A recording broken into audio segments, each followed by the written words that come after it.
Between 1750 and 1900, frontier families developed sophisticated protection systems that meant the difference between seeing another sunrise and becoming another frontier tragedy.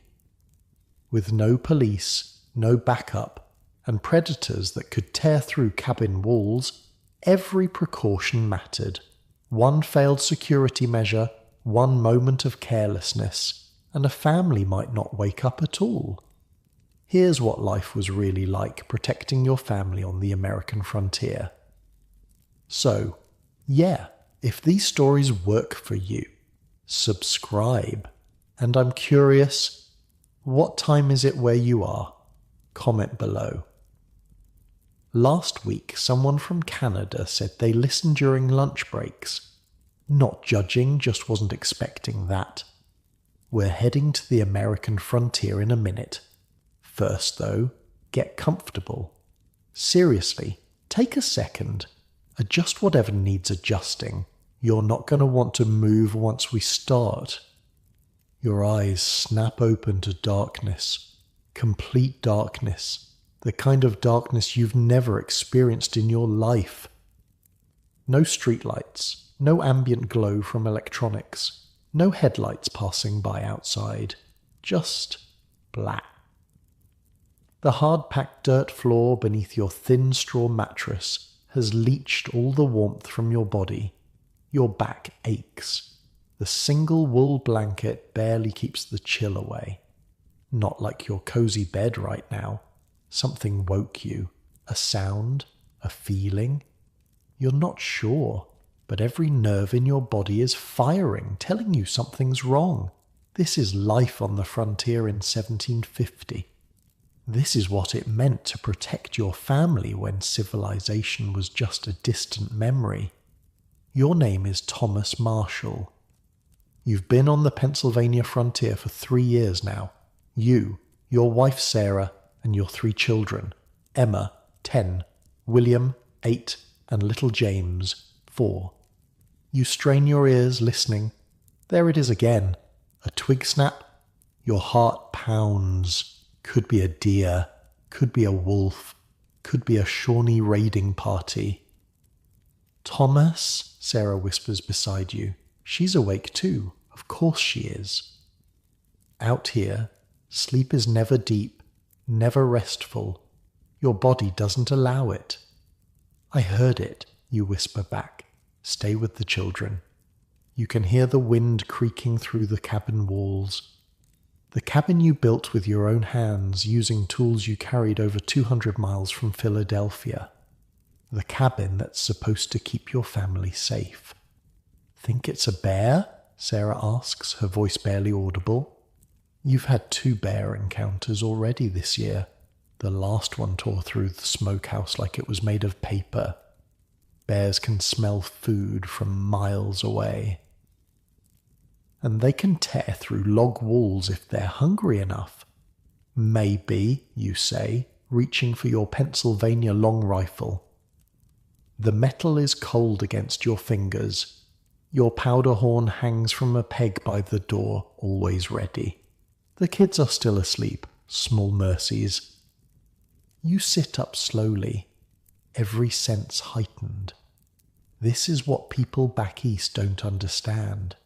This constant vigilance, this waiting for death that might come at any moment. Oh, and get this. You can't just turn on a light to see what's happening. Your only options are to either open the door, possibly exposing yourself to whatever's out there, or light a candle, which takes precious time and makes you visible through the cabin's single window. Fun choices, right? Another sound, closer this time, a low growl. Okay, so not a raiding party, but a wolf or bear isn't much better. Wolf, Sarah whispers, confirming your thoughts. You reach for your powder horn, moving carefully in the darkness. Your fingers find the familiar shape. You begin the loading process, something you've done thousands of times, something you could do in your sleep, and sometimes, like tonight, you practically are. Is it alone? Sarah asks. The real fear isn't a lone wolf, it's a pack. Wolves rarely attack humans, but in winter, when game is scarce, when they're desperate, they get bold, and it's been a hard winter. Don't know yet, you whisper. Your dog Burke sleeps by the door. He hasn't made a sound, which is strange. He usually alerts to wolves. You wonder if he's... Suddenly Burke lets out a low growl. His ears are up, his body tense. He smells more than one, Sarah says. You finish loading the rifle. The wolf outside growls again, and now you hear movement. Multiple sets of paws on frozen ground. Pack, you confirm. Sarah slides out of bed, moving to where the children sleep. Protection instinct. If wolves somehow break in, she'll place herself between them and the kids. This is the reality of frontier life. Every night could be your last. Every sound could mean death. You move to the small window, positioned high on the wall. You designed it that way, small enough that nothing large could enter, high enough to make it difficult for raiders to shoot in, but low enough that you could fire out if needed. Seems excessive until you realize that frontier families who didn't take these precautions often didn't survive their first year. Can you see anything? Sarah asks. You peer through the greased paper that serves as your window. No glass out here. Glass is a luxury for city folk. The moonlight provides just enough illumination to make out shapes. 3, maybe 4 wolves. Circling the cabin, Sarah makes a small, tight sound. She knows what this means. If the wolves are desperate enough to approach the cabin, they might try to get to the livestock pen, and your cow and 2 pigs are the difference between feeding your family this winter and starving. The pen will hold, you say, trying to sound confident. But will it? You built it strong, with logs sunk deep into the ground and lashed together. But wolves are clever, and desperate wolves are dangerous. We should have listened to the McGraths, Sarah says, built the noise alarms. The McGraths are your nearest neighbours 5 miles east. They've been on the frontier for 20 years. They hang gourds filled with pebbles from trees around their property. When disturbed by wind, animals, or people, they make a rattling noise that serves as an early warning system. You thought it seemed silly when they suggested it. You're not laughing now. Burke's growling intensifies. Something's changed outside. You look again. The wolves have moved toward the livestock pen. They're testing the fence, looking for weaknesses. I need to scare them off, you say, reaching for the door. Sarah grabs your arm. Are you insane? It's 4 against 1. If they kill the cow, we won't make it to spring. It's a brutal calculation, but a real one. Your life versus your family's survival. At least fire from the window, she pleads. You nod. You position yourself at the window, aiming your rifle at the nearest wolf. The animal is gaunt, ribs showing. It's been a hard winter for everyone. You take a breath, aim, and fire. The blast is deafening in the small cabin. The children wake, startled and crying. The wolf you aimed at yelps and drops. The others scatter, but you know they might return. Did you get one? Sarah asks, trying to comfort little James, who's wailing in fear. I did. But they'll be back. And this is the truth of frontier life. The threats never truly go away. You just buy yourself time, another night of survival. We need better protection, you say, watching the wolves retreat into the forest. The McGraths are right. Sarah nods, rocking James. Tomorrow we'll start. Gourds with pebbles, trip lines round the perimeter. I'll clear more of the brush away, you add. 50 yards in all directions, no cover for anything to sneak up. Emma and William are huddled together, eyes wide with fear. They've seen this before, too many times for children so young. "Will they come back tonight, Pa?" William asks. "Maybe, but we'll be ready." "I'll keep watch with you," Emma offers. At 10 years old, she's already tougher than most grown men back east. "No, little one, you need your sleep, but tomorrow you can help me make the alarm systems." Emma nods, proud to be included. This is something city folk wouldn't understand either. On the frontier, children aren't just children. They're essential parts of the family security system. By age 8, most frontier children know how to load and fire a rifle. By 12, they're taking watch shifts. Your survival depends on everyone doing their part. You spent the rest of the night by the window, rifle reloaded, watching. The wolves don't return, but you know they're out there, waiting, hungry. As the first hint of dawn lightens the eastern sky, you finally relax slightly. Night is the most dangerous time. Most predators, animal and human, prefer the cover of darkness. "We made it," Sarah says softly, handing you a cup of water. "This time," you reply. Later that morning, you walk the perimeter of your small clearing. The dead wolf lies where it fell.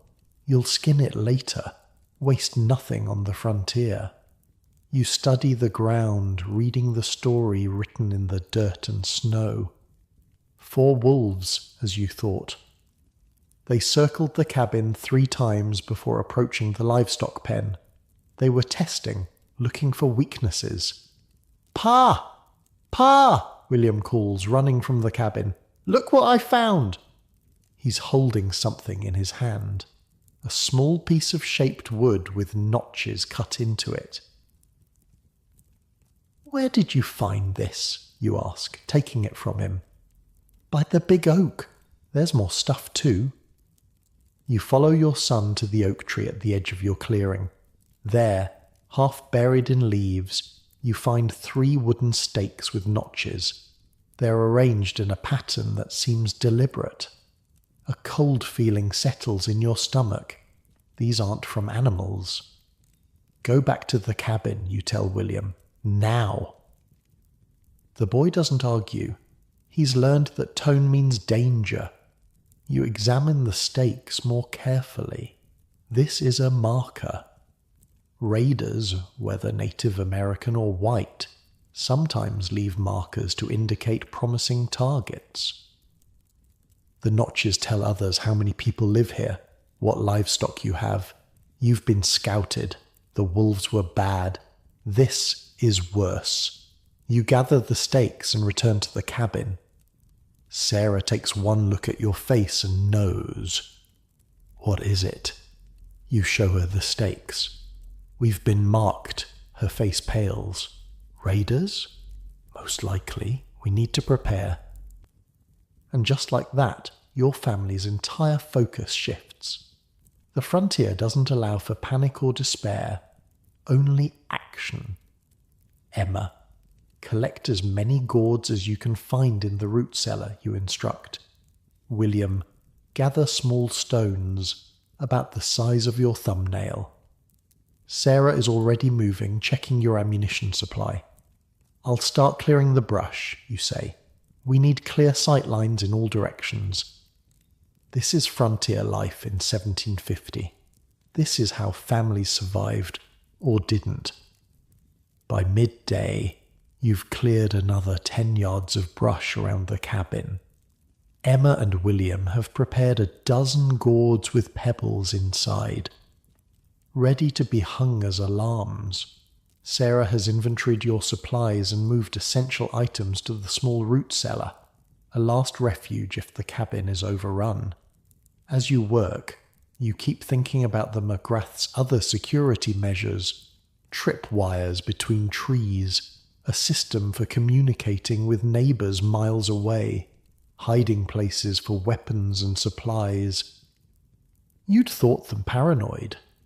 Now you understand. On the frontier, paranoia is just good sense. That night you hang the first of the gourd alarms. They look strange, dangling from tree branches, but their purpose is deadly serious. Any disturbance will cause them to rattle, giving you precious seconds of warning. "Will it be enough?" Sarah asks as you return to the cabin. "No," you answer honestly, "but it's a start."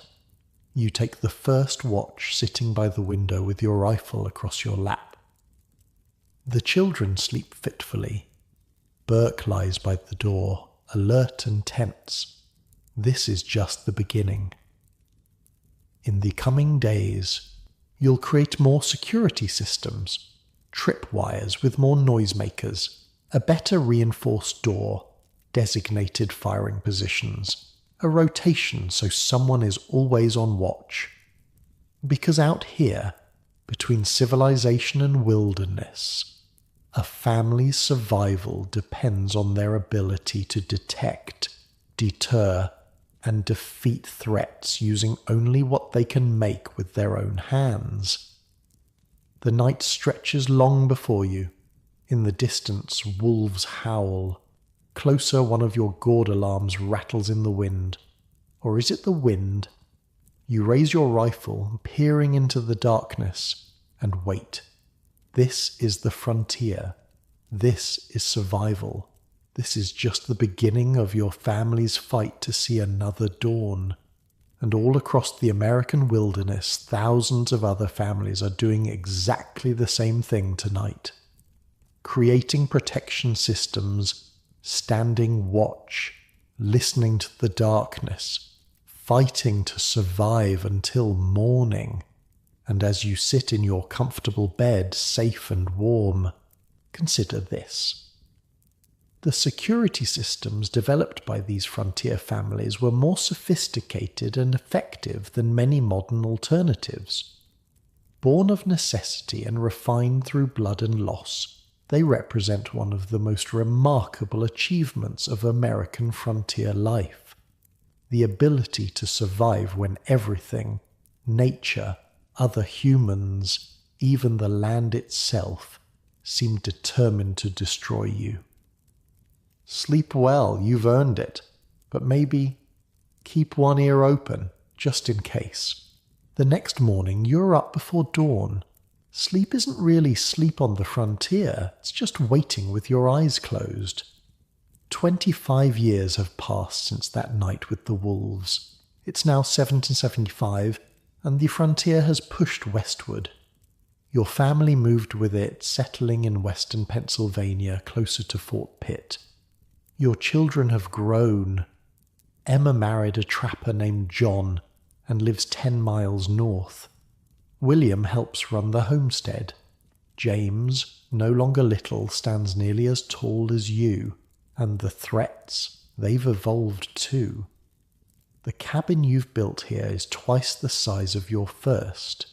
Experience has made you a better builder, a better settler, a better survivor. "Pa, the eastern line is set," James calls, walking back from the tree line. At 29, he's sturdy and weathered, like most frontier men.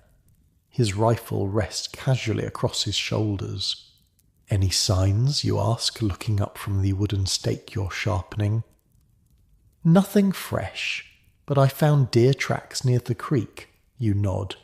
Deer are good, both for food and as an early warning system. Deer sense danger before humans do. If they suddenly bolt, something spooked them. "Think it's gonna work?" James asks, eyeing the elaborate wire system you're installing. "McGrath swore by it before he died," you say. Funny how things come full circle. 25 years ago, the McGraths taught you about gourd alarms. Now you're the old-timer implementing security systems the younger settlers haven't even thought of.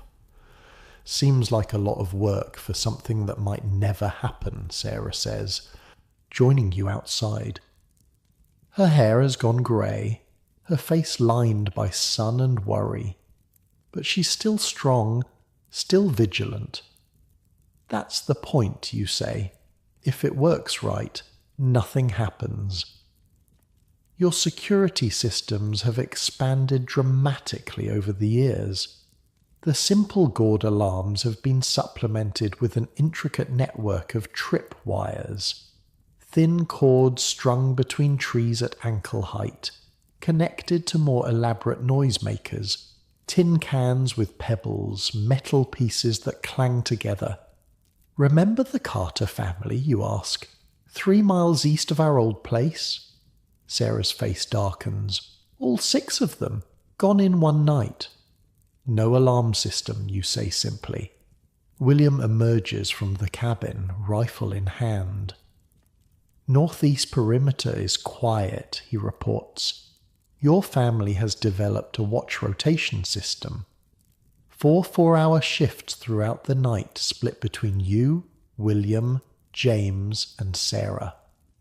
No one pulls consecutive shifts. A tired guard is a useless guard. Burke's son is acting funny, William adds, referring to your current dog, named after your first. Keep staring south. You all pause, looking toward the dog. He's standing stiff-legged at the edge of the clearing, ears forward, focused on something you can't see. Could be nothing, James says. Could be something, you counter. That's the reality of frontier life. Everything could be nothing. Everything could be death approaching. I'll check the south line, William volunteers, already moving. Your tripwire system forms a perimeter roughly 50 yards from the cabin in all directions. Beyond that, you've cleared another 50 yards of brush and small trees, creating what military men call a kill zone. Any approach to your cabin requires crossing open ground. Should we bring in the livestock? Sarah asks. You have more now. 4 cows, a dozen chickens, 2 horses, and 6 pigs. Enough that raiders might consider it worth their while. Not yet, you decide, but be ready. Inside the cabin, your newest security addition waits. A simple system of pulleys that allows the heavy wooden bar to be dropped across the door from a distance. If you're outside and spot danger, you can run for the cabin and secure the door without having to stop and lift the heavy bar into place. It sounds like a small thing until you're running for your life with raiders 20 yards behind you. Pa! William's voice carries from the south edge of your property. Not panicked, but urgent. You and James grab your rifles and move quickly toward him. Sarah stays by the cabin, her own rifle ready. Another lesson learned over decades. Never leave your fallback position undefended. William is crouched by a large oak tree when you reach him. He points to the ground. Moccasin prints. 5, maybe 6 men. Your stomach tightens. How old? Fresh. Last few hours. You examine the prints. They're deep. The men are carrying heavy loads. Probably weapons and empty packs they intend to fill with plunder. Your plunder. They're scouting, you say. They'll be back tonight. Shawnee? James asks. You shake your head. Delaware, most likely. See the pattern on this print? Their moccasins have a different cut. This knowledge, being able to identify not just that danger is coming, but what kind, is the difference between life and death on the frontier. What's the plan? William asks. You consider your options. You could abandon the cabin, gather what you can carry and head for Fort Pitt. You could try to mount a defense with just the 4 of you, or you could call for help. James, ride to the Thornton place, you decide. Tell them we've spotted Delaware scouts. If they're hitting us, they might hit others. The Thorntons live 5 miles west.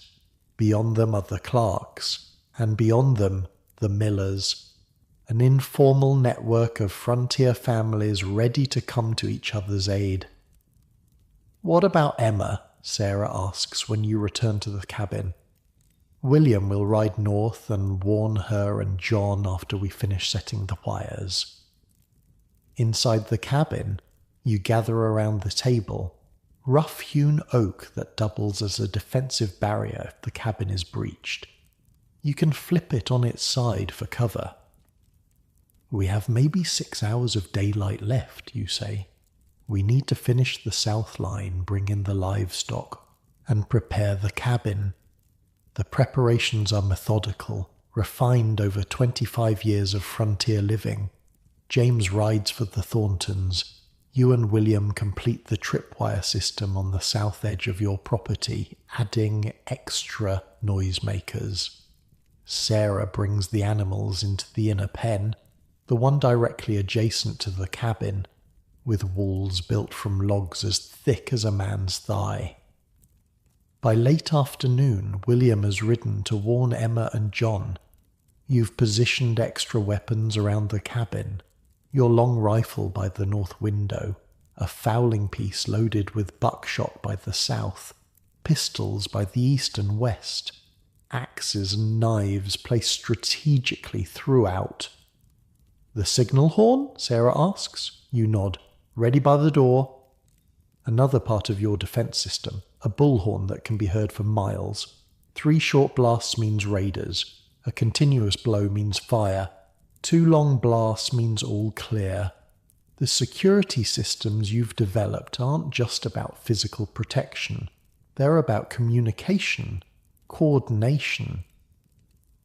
The frontier isn't kind to lone wolves. As dusk approaches, William returns. Emma and John are warned. They're bringing their children to the Caldwell place for the night. Safety in numbers. You nod, satisfied. Emma has 4 children now. Your grandchildren. The oldest is 12. The youngest just 3. They're the future you're fighting to protect. Darkness falls across the frontier. Your family takes positions. You at the north window, William at the south, James at the east. Sarah moves between the west window and the children's sleeping area, which has been reinforced with extra logs to create a final fallback position. The first few hours pass in tense silence. "Maybe they won't come," James whispers at one point.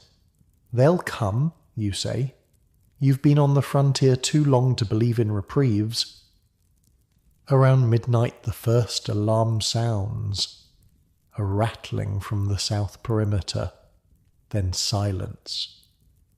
"They've found the trip wires," William says. "They'll be more careful now." Another hour passes. The dog growls softly, staring at the south wall. Then, a flash of movement in the moonlight, a shadow detaching itself from the tree line. Then another and another. "I count 5, James whispers. 6, William corrects. "There's one by the big elm." You watch as the raiders pause at the edge of the cleared area. They've realized they'll have to cross 50 yards of open ground to reach the cabin. They're reconsidering. Good. That's the purpose of clearing the brush. Make them think twice. The raiders confer among themselves. Then they begin to spread out, circling the cabin. They're looking for a blind spot, you say, a way to approach under cover. This is why your windows are positioned to cover all approaches. No blind spots. "What if they wait us out?" James asks. "They won't," you answer. "Raiders don't have patience. They want quick targets. If we make it difficult, they'll move on to easier prey." It's a harsh truth of frontier life. Your security isn't just about keeping danger out. It's about making yourself a less appealing target than your neighbours. The Darwinian reality no one talks about back east. The minutes stretch into another hour. The raiders haven't retreated, but they haven't advanced either. They're probing, looking for weaknesses. Suddenly, Burke's son begins barking furiously at the north wall. They're splitting up, you realize? Trying to divide our attention. This is why you train for coordinated defense, why each family member has assigned positions and responsibilities. Hold positions, you order. They're testing us. The dog continues barking.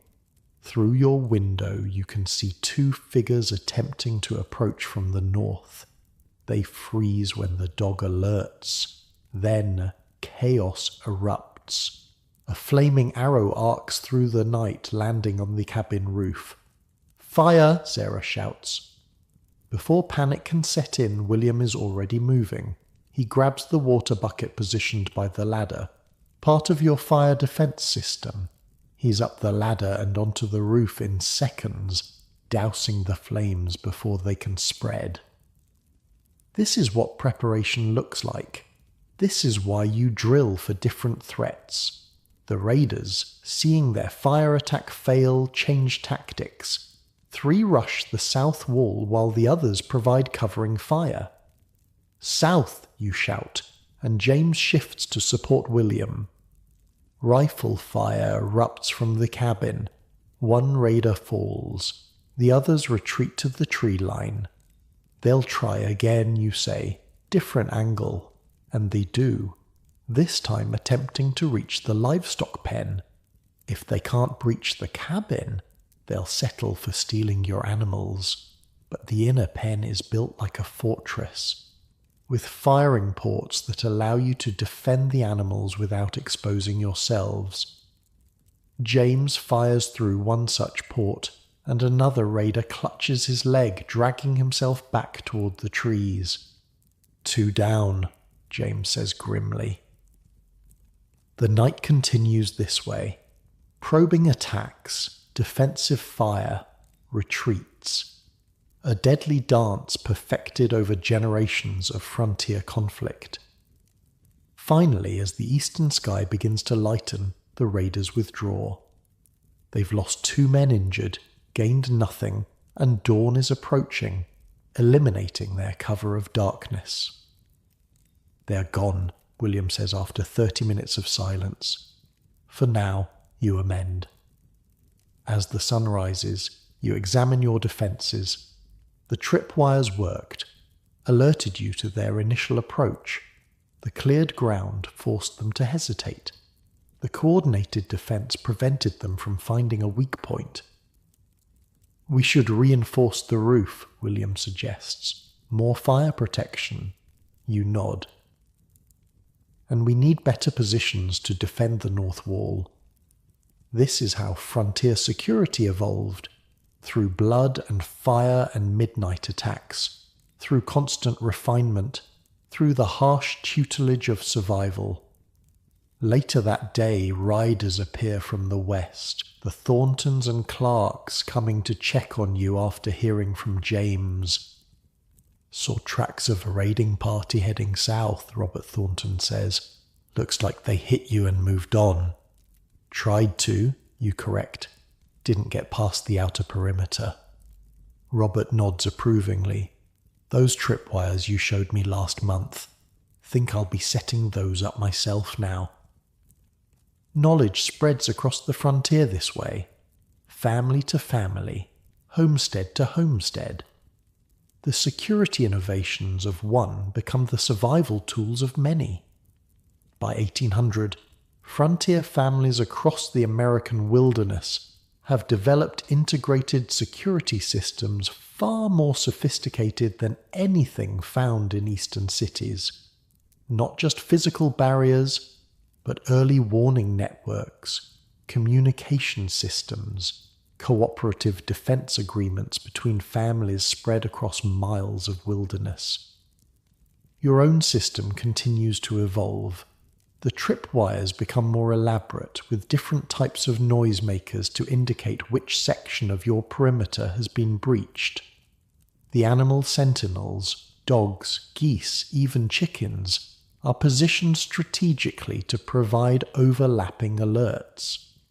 You develop hidden caches of weapons and supplies buried at intervals around your property. If you're forced to flee the cabin, you won't have to run empty-handed. Sarah creates a system of mirror signals that can communicate with Emma's cabin on clear days, allowing for warnings without risking a messenger. The children learn that survival isn't just about shooting straight or building strong walls. It's about eyes that notice broken twigs and disturbed earth, ears that distinguish between the wind and footsteps, instincts honed by years of balancing on the knife edge between life and death. Sometimes I wonder what it would be like, Sarah says one evening, to sleep through the night, to not listen for alarms. You take her hand. After 30 years on the frontier, it's weathered and calloused like your own. Folks back east sleep different, you agree, but they don't hear things the way we do, don't see things, don't survive things, she adds softly. In 1800, as a new century dawns, your family stands as testament to the remarkable human capacity for adaptation, for creating security from nothing but ingenuity and determination, for turning wilderness into home, no matter how hostile.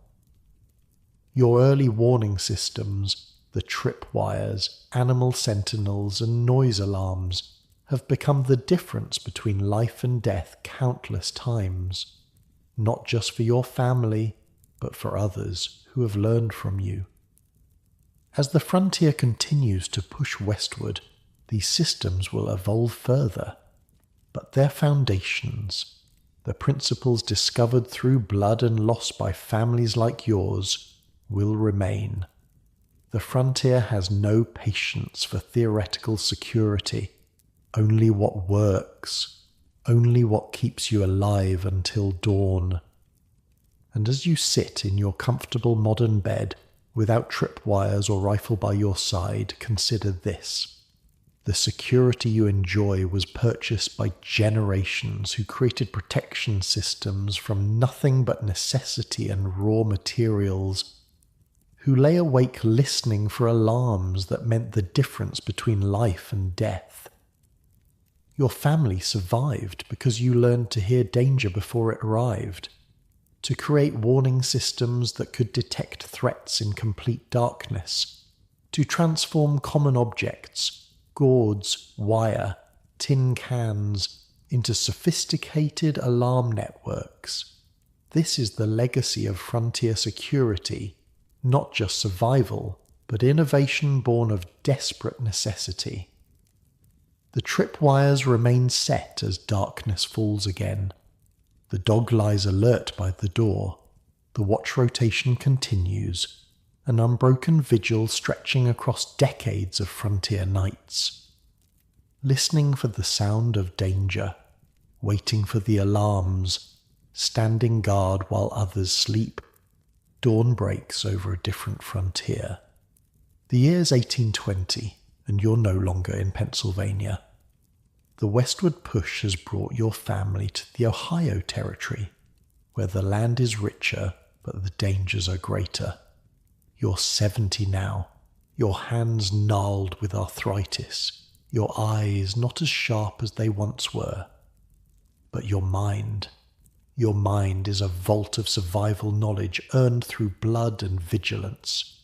Your son William runs the homestead now, with his wife Mary and their 5 children. James moved further west years ago, seeking new lands in Kentucky. Emma and her family settled 20 miles north, where the hunting is better. The cabin you helped William build here dwarfs anything from your early days. It's not just bigger, it's a fortress disguised as a home. Grandfather, look what I found! 8-year-old Thomas, your grandson named after you, runs across the yard holding something in his hands. Careful there, you caution. Even at 70, you scan the tree line automatically. Open ground is dangerous ground. Thomas reaches you. breathless with excitement. In his hands is a small carved wooden fox.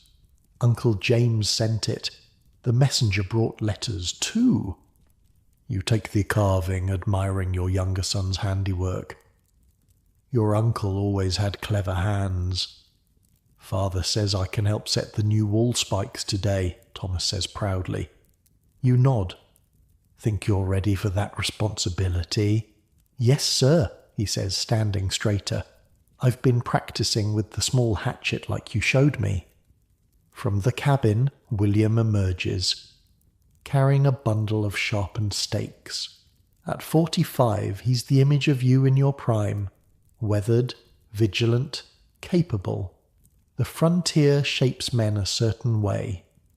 Pa, you shouldn't be sitting out in the open like this, he scolds gently. You chuckle. Can't ambush me if I can see him coming. This is your legacy. Not just the physical security systems you've developed over 7 decades, but the mindset, the constant awareness, the preparation for threats that may never come but will certainly kill you if you're not ready. Come see what we're adding to the north wall, William says, helping you to your feet. The north wall isn't the cabin wall, it's the palisade. A 10-foot barrier of sharpened logs encircling the entire homestead. Within this outer perimeter sits the cabin, the barn, the smokehouse, the workshop, and most importantly, the well. The palisade is your first line of physical defense after the early warning systems. The logs are set 3 feet into the ground and rise another 10 feet above it. Each log is sharpened to a wicked point at the top, making it nearly impossible to climb over without serious injury. William leads you to where a section of the north wall is being reinforced. Your grandsons, John, just 14, and Benjamin, just 12, are digging holes for new support posts. We're adding the iron spikes you suggested, William explains. Managed to trade for 30 of them when I was in Colombia last month. The iron spikes, another innovation.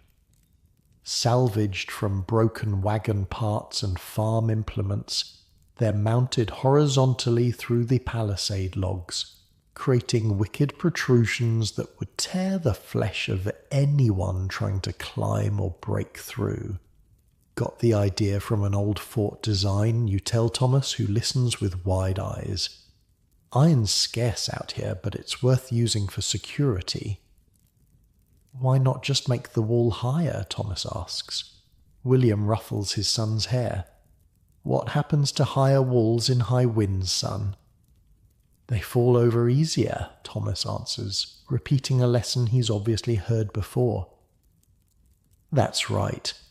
Better a 10-foot wall that stands than a 15-foot wall that fails. This practical wisdom, passed from generation to generation, is what keeps frontier families alive. Not theory, but hard-earned experience. You watch as your grandsons work, remembering when William was their age, helping you set tripwires in Pennsylvania. Now he's teaching his own sons. The knowledge flows down, refined with each generation. Show me the new workshop security, you say. William nods, leading you across the compound. The family workshop sits near the eastern edge of the palisade, a sturdy log structure where tools, weapons, and farm implements are stored and repaired. Finally put in that reinforced door you've been harping about, William says with a grin.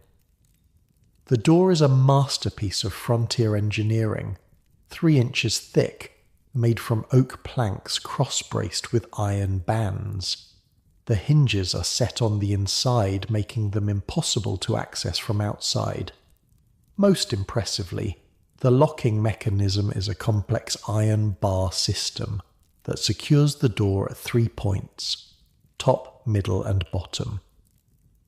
Doubt even a cannon could get through that, you say approvingly. That's not even the best part, William says. He leads you inside and points to the floor. Show your grandfather what you helped build, John.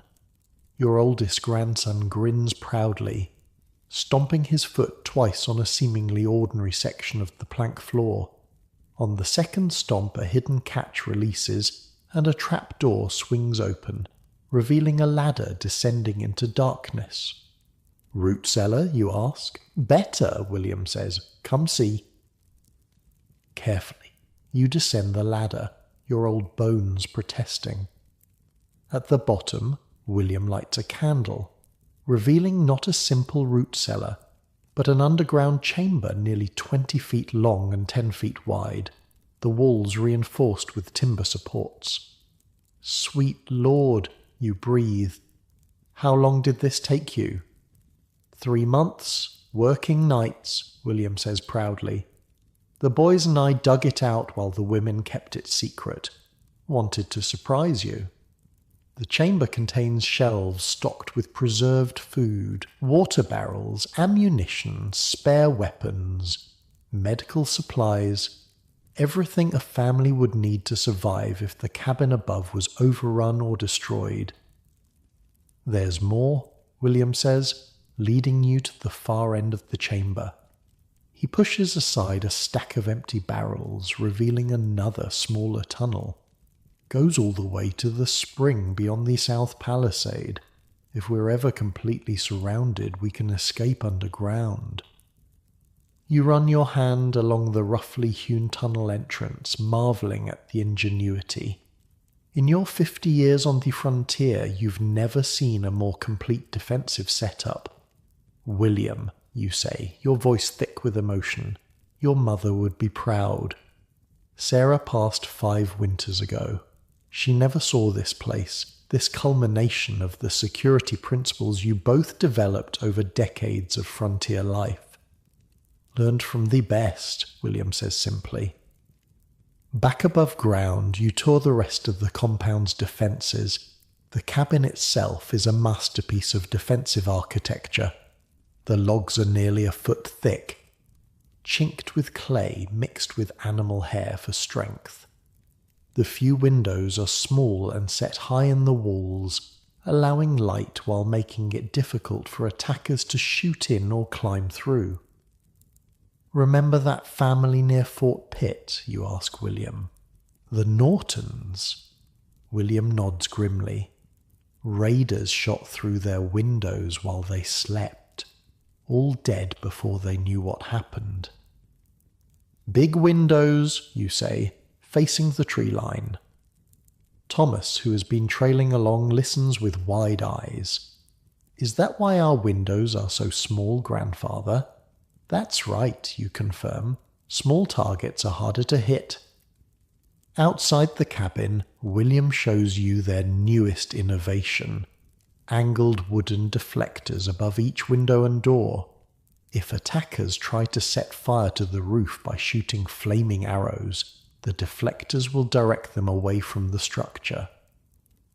Mary's idea, William says, nodding toward his wife who's hanging laundry nearby. After we heard about the Thompsons losing their place to fire. Mary waves, then returns to her work. One eye always on their palisade wall, one ear always alert for alarm signals. Frontier women aren't just helpmates, they're essential components of the family security system. She's a good woman, you say. Smart. Saved our lives last winter, William agrees. Spotted those wolf tracks before anyone else. You continue your inspection, noting with approval the carefully planned defensive zones within the palisade. The family has created layered defenses, obstacles that force any attackers who breach the outer wall to move through predetermined areas where defenders have clear shots from multiple positions. Fallen logs, deliberately placed thorn bushes, even carefully arranged wood piles. Everything serves dual purposes, resources for daily life and obstacles for defense. What about the livestock pen, you ask? William leads you to the western edge of the compound, where a sturdy enclosure houses the family's most valuable mobile assets. 4 horses, 6 cows, a dozen pigs, and a flock of chickens and geese. The pen is a fortress in its own right. Logs sunk deep into the ground, reinforced gate, and most importantly, a covered passage connecting it directly to the main cabin. If there's a raid, we can bring the animals in without exposing ourselves, William explains, or at least defend them without having to cross open ground. You nod approvingly. Livestock represents more than food. They're the difference between prosperity and starvation, between having trade goods and having nothing. On the frontier, a family's animals are worth killing to protect. Water, you ask, moving to your next concern. William grins. Best part of the whole setup. He leads you to what appears to be a small storage shed near the centre of the compound. Inside, however, is a hand-dug well, a precious resource that ensures the family can withstand even prolonged sieges without leaving the safety of the palisade. 30 feet down to hit good water, William says proudly. Took almost a year of digging after work. The well is covered and protected, with a simple pulley system to raise and lower buckets. More importantly, it's positioned where it can be accessed from multiple defensive positions without exposure. If raiders breach the palisade, we can still get to water without leaving the cabin, William explains. This attention to detail, planning for scenarios where even your first and second defensive layers have failed, is what separates survivors from victims on the frontier. As evening approaches, you watch the family's security protocols snap into place with practiced efficiency. The youngest children bring in smaller livestock. Teenagers check tripwires and alarm systems.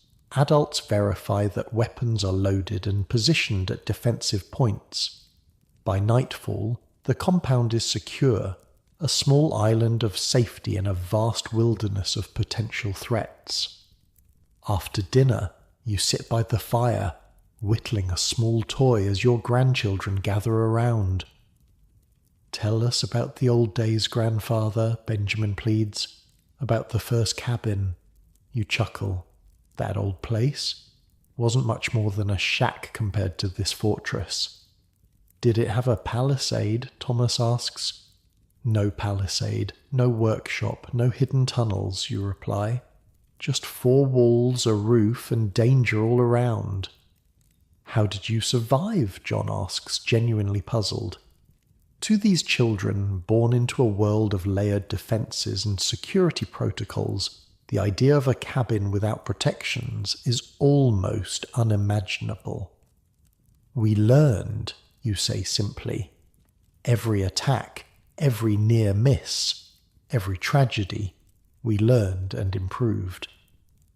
"Like when the Millers lost their place?" Benjamin asks. You nod solemnly.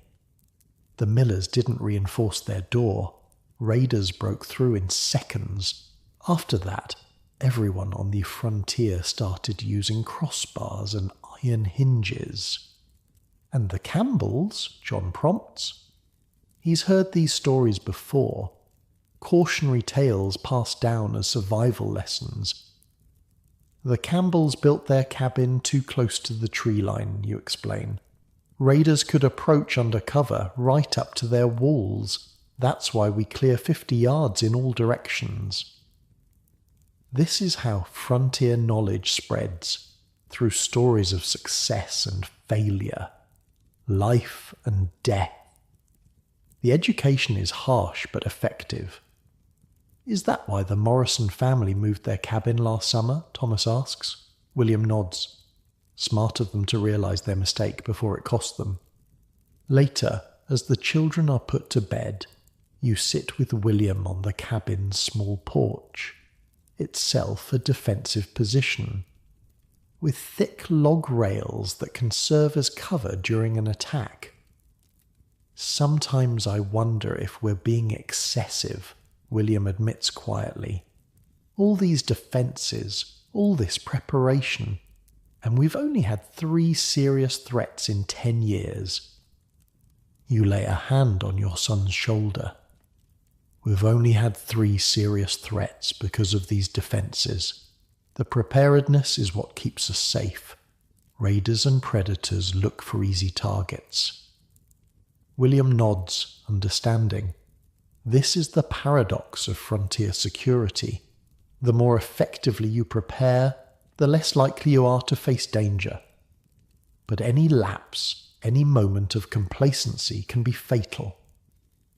The children have never known anything different, he says, watching as a fox darts across the clearing beyond the palisade. To them, tripwires and reinforced doors are just normal. That's how it should be, you reply. The knowledge becomes instinct, second nature. As night deepens, you retire to your small room, a space William insisted on adding to the cabin just for you. Through the tiny window, you can see the stars above the palisade wall. You think about how far frontier security has come in your lifetime, from simple cabins vulnerable to any passing threat, to these sophisticated compounds with layered defences and contingency plans. You think about the thousands of families across the expanding American frontier, each developing their own protection systems, each learning, sometimes through tragedy, how to survive in a land where danger can come from any direction. The physical barriers pioneered by your generation, the palisades, reinforced cabins, defensive architecture, have transformed frontier life. They've created safe zones where families can not just survive, but thrive.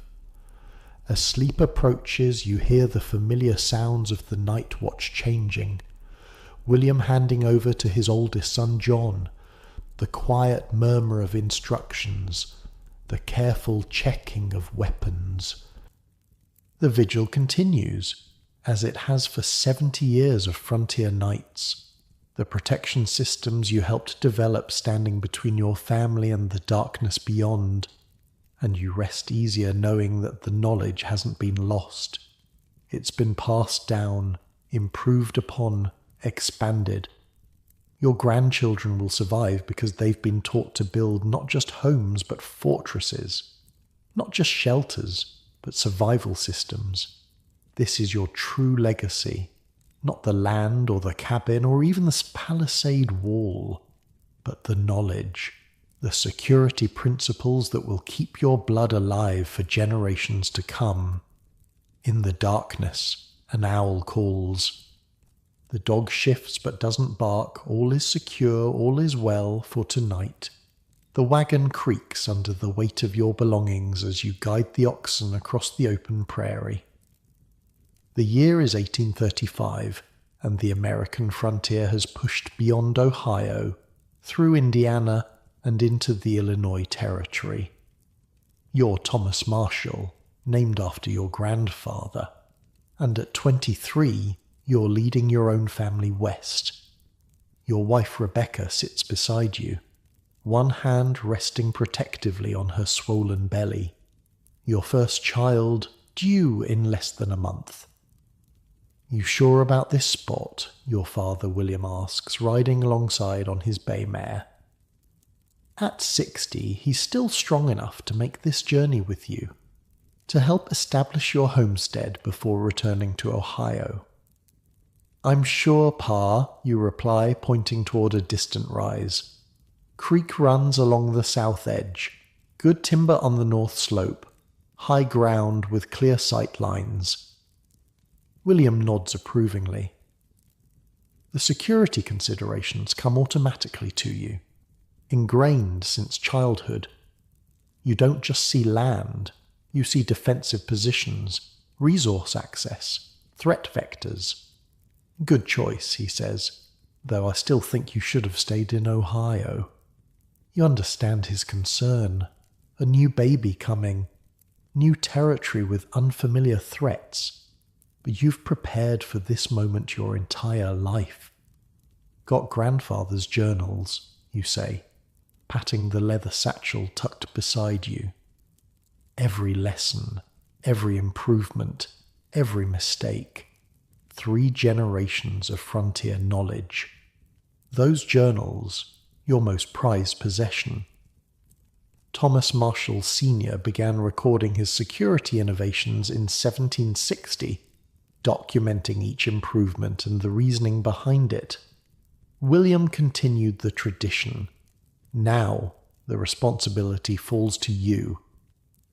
By mid-afternoon, you reach the site. Just as you envisioned, a gentle slope with the creek providing water to the south, a stand of hardwood trees offering building materials to the north.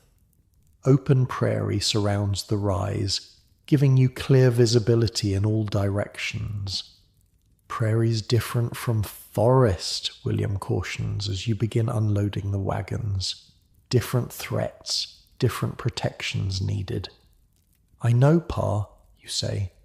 Less cover for raiders to approach, but also less material for palisades and barriers. This is the evolving challenge of frontier security, adapting proven systems to new environments. What worked in the forests of Pennsylvania and Ohio needs modification for the open expanses of Illinois. The first night, you establish a basic camp, wagons circled, a small fire for cooking, rifles close at hand. Even before building shelter, you set simple alarms, tin cans with pebbles strung on ropes between the wagons. Just like grandfather taught, you tell Rebecca as she watches you work. She nods, one hand still on her belly. The baby kicked when you said that. I think he approves. This is the reality for frontier women, preparing to bring new life into a world of constant danger. Rebecca understands the stakes. She grew up on the Ohio frontier, daughter of a family that survived the 1815 raids. She knows what happens to the unprepared. For 2 weeks, you and William work from dawn until dusk, establishing the core of your homestead. The cabin rises log by log, each placement strategic, each design element serving security as well as shelter. Unlike the eastern frontier, where massive trees provided logs a foot or more thick, the prairie offers smaller timber. You compensate by using double wall construction, 2 thin walls with packed earth between them. Raiders can shoot through a single log wall out here, William explains as you work, but they can't shoot through 3 feet of packed earth. By the time the cabin walls stand 8 feet high, ready for roof beams, you've already implemented multiple security innovations. Show me the water system again, William says one evening. You lead him to the stone-lined pit dug beneath what will be the cabin's main room. A covered cistern fed by a narrow channel leading from the creek. Diverted part of the stream, you explain? Small enough flow that it won't be noticed from outside. Gives us internal water access even if the main creek is watched or contaminated. William examines the stonework approvingly. Better than what we had in Ohio. Where'd you learn this? Grandfather's journals. He wrote about a family near Fort Pitt who dug something similar. Raiders poisoned their open well with a dead deer. This prevents that. The cistern is just one of many resource protection systems you've incorporated. The root cellar, dug deep and lined with stone, features hidden compartments for storing valuables and emergency supplies. The food storage area includes specialized containers designed to keep grain free from rodents and insects. critical for surviving winter when new supplies can't be obtained. "What about livestock?" William asks as you walk the perimeter of your half-built homestead. You point to the southern slope, where a shallow depression offers natural shelter. Barn and pens will go there, below the sight line of the cabin, so raiders can't use the structures for cover during an attack. And if the livestock are targeted first, firing platforms, you explain, pointing to the partially built extensions on the south corners of your cabin. Clear shots to the entire livestock area without exposing the defender.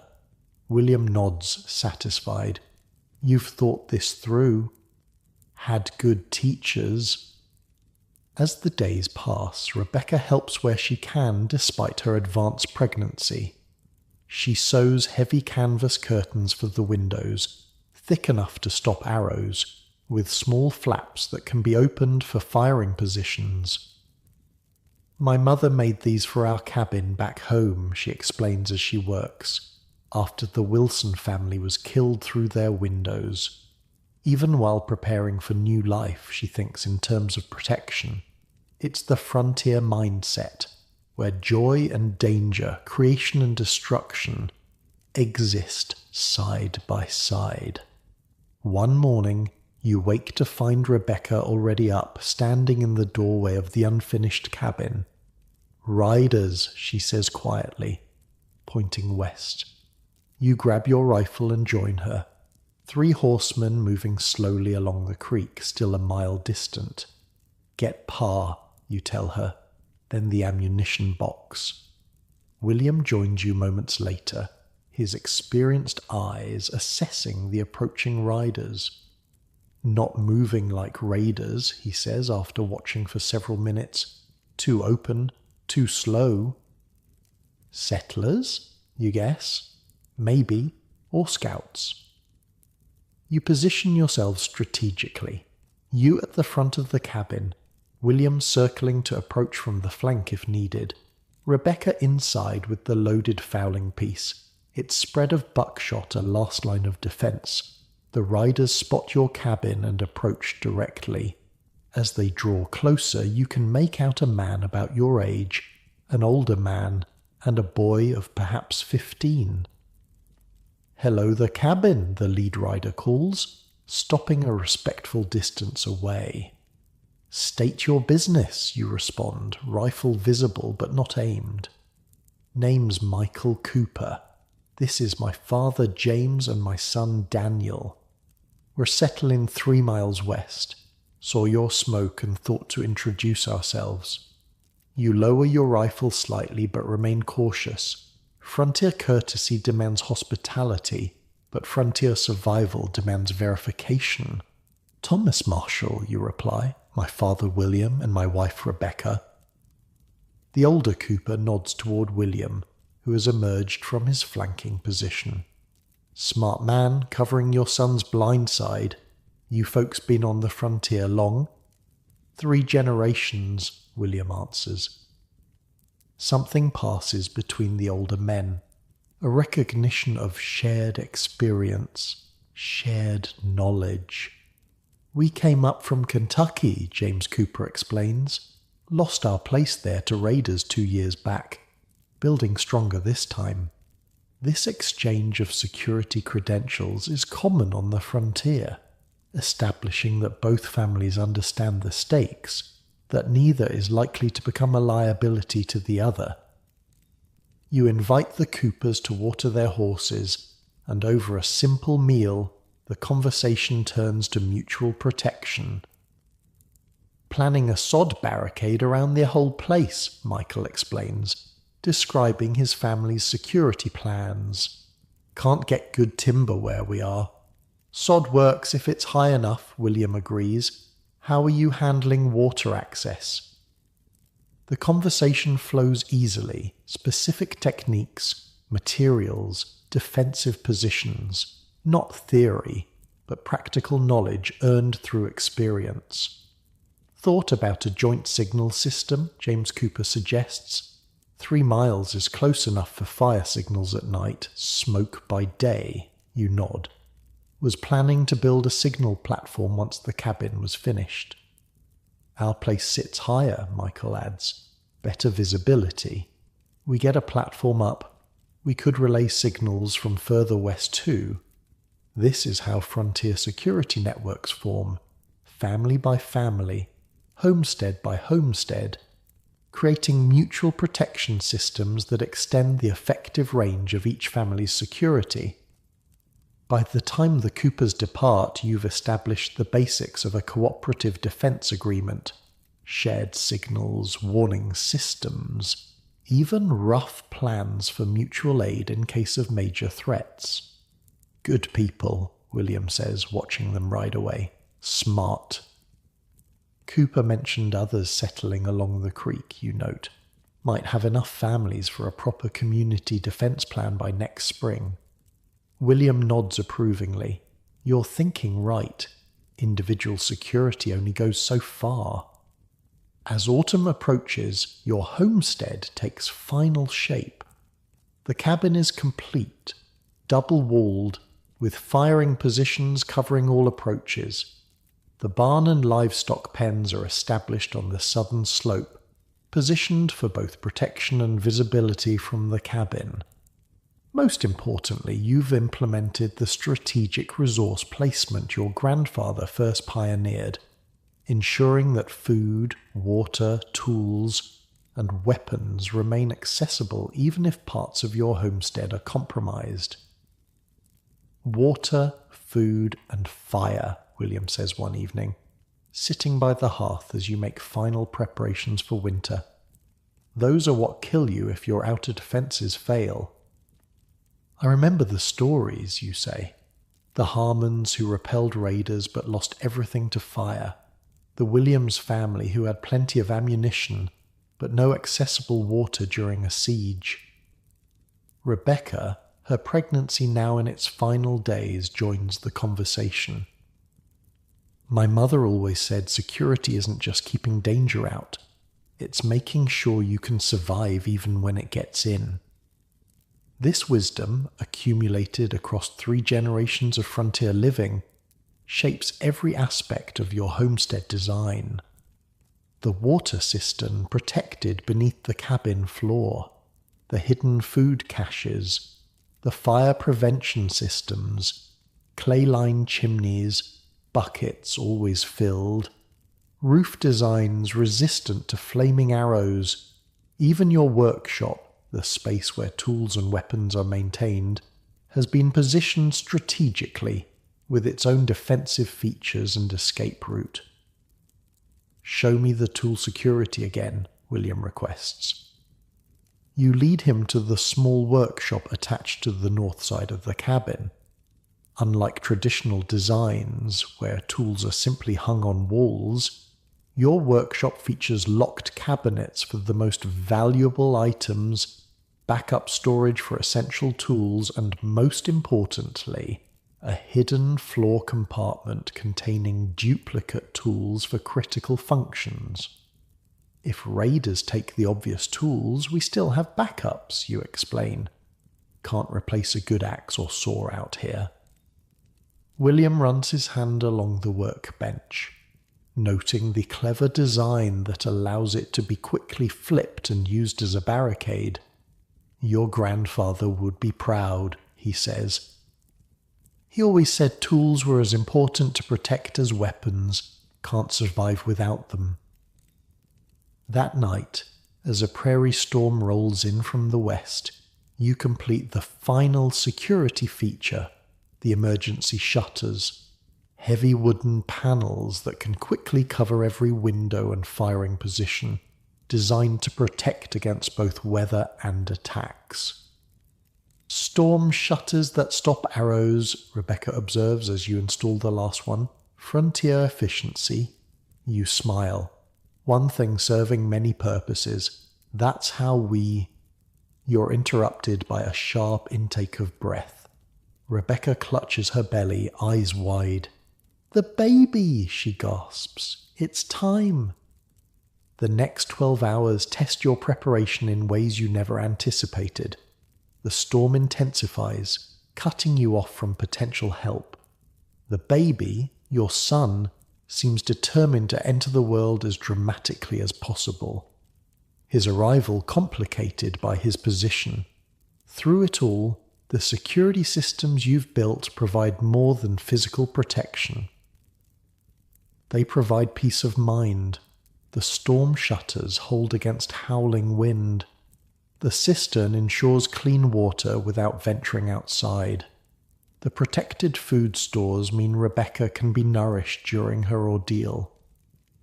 By dawn, as the storm subsides, your son announces his arrival with a lusty cry. William, who has seen enough frontier births to serve as a passable midwife, wraps the boy in a clean blanket. "Strong lungs," he observes. "Good sign out here." Rebecca, exhausted but triumphant, cradles your son. "What shall we name him?" You look at this new life, born into a world of both danger and possibility, and the answer comes naturally. "Thomas," you say. "Thomas Marshall III. William laughs, continuing the tradition. "In more ways than one," you reply, thinking of the journals that will one day pass to this child. 4 generations of security knowledge, the accumulated wisdom that keeps frontier families alive. In the weeks that follow, as Rebecca recovers and the baby thrives, you complete the final elements of your homestead security. The signal platform rises on the cabin's roof, a simple structure allowing communication with the Cooper place 3 miles west. The perimeter alarms extend in concentric circles around your property. Tripwires, noisemakers, natural barriers channeling any approach through predetermined zones. By the time winter arrives in full force, your strategic resource placement faces its first test. Not from human raiders, but from the prairie itself. Blizzards isolate your homestead for weeks at a time. Temperatures drop to deadly levels. The security systems you designed for human threats now protect against environmental ones. The double-walled cabin holds heat better than traditional designs. The protected cistern ensures water even when the creek freezes solid. The livestock shelter, built into the southern slope, shields animals from killing winds. Different threats, same principles, William observes. During one particularly brutal storm, identify what can kill you, create systems to prevent it, have backups for when those systems fail. As winter gives way to spring, William prepares to return to Ohio. His assistance in establishing your homestead has been invaluable, but his own family, your brothers and their children, awaits his return. Before he departs, you walk the perimeter together one final time, a father and son assessing the security systems that represent the culmination of 3 generations of frontier knowledge. "You've built something remarkable here," William says as you stand on the overlooking your homestead. "Not just a cabin or a farm, a complete protection system." "Had good foundations to build on," you reply. William nods toward the cabin, where Rebecca sits in the doorway with baby Thomas. "And now you've got someone to build on yours." This is the cycle of frontier security. Knowledge passed down, refined, expanded. Each generation adding new innovations while preserving the core principles that keep families alive in the wilderness. As William rides east the next morning, you stand with your family, watching until he disappears over the horizon. Your son, barely 4 months old, sleeps peacefully in Rebecca's arms, unaware of the dangerous world around him or the sophisticated protection systems that keep him safe. "He'll learn," Rebecca says, following your gaze to the child. "Just like you did," you nod. and he'll improve on what we've built. Find better ways. By 1850, as your son grows into a boy of 15, the frontier around you has transformed. The isolated homesteads have become a scattered community. The mutual protection networks have expanded to include a dozen families. The strategic resource placement pioneered by your grandfather has evolved into community-wide systems. What hasn't changed is the fundamental truth that shaped 3 generations of your family's approach to frontier life. Security isn't just about keeping danger out. It's about ensuring you can survive even when it gets in. Water, food, tools, weapons, all positioned for access even during the worst scenarios. Backup systems for critical resources, multiple escape routes, coordinated defense plans. As your son helps you update the family journals, adding new innovations and lessons, you realize that this knowledge, more than land or possessions, is the true inheritance of frontier families. The strategic systems that transform isolated cabins into survival-ready fortresses, the resource protection methods that mean the difference between life and death when outer defenses fail, the community networks that extend security beyond what any single family could achieve. These are the gifts passed down from Thomas to William to you and now to your son, the 4th generation of a family that has not just survived the frontier, but mastered it. And while you sleep soundly in your comfortable modern bed, consider this: the strategic thinking that keeps you safe today, the backup systems, the resource security, the community protection networks, all have their roots in the innovations of frontier families who created sophisticated protection methods from nothing but necessity and natural materials. The security we take for granted was born in cabins just like yours, developed by families who understood that survival meant thinking beyond the obvious, preparing for the worst, and protecting not just your perimeter, but everything within it that sustains life. This is the legacy of frontier strategic defense. Not just barriers against danger, but systems ensuring life continues even when those barriers fail.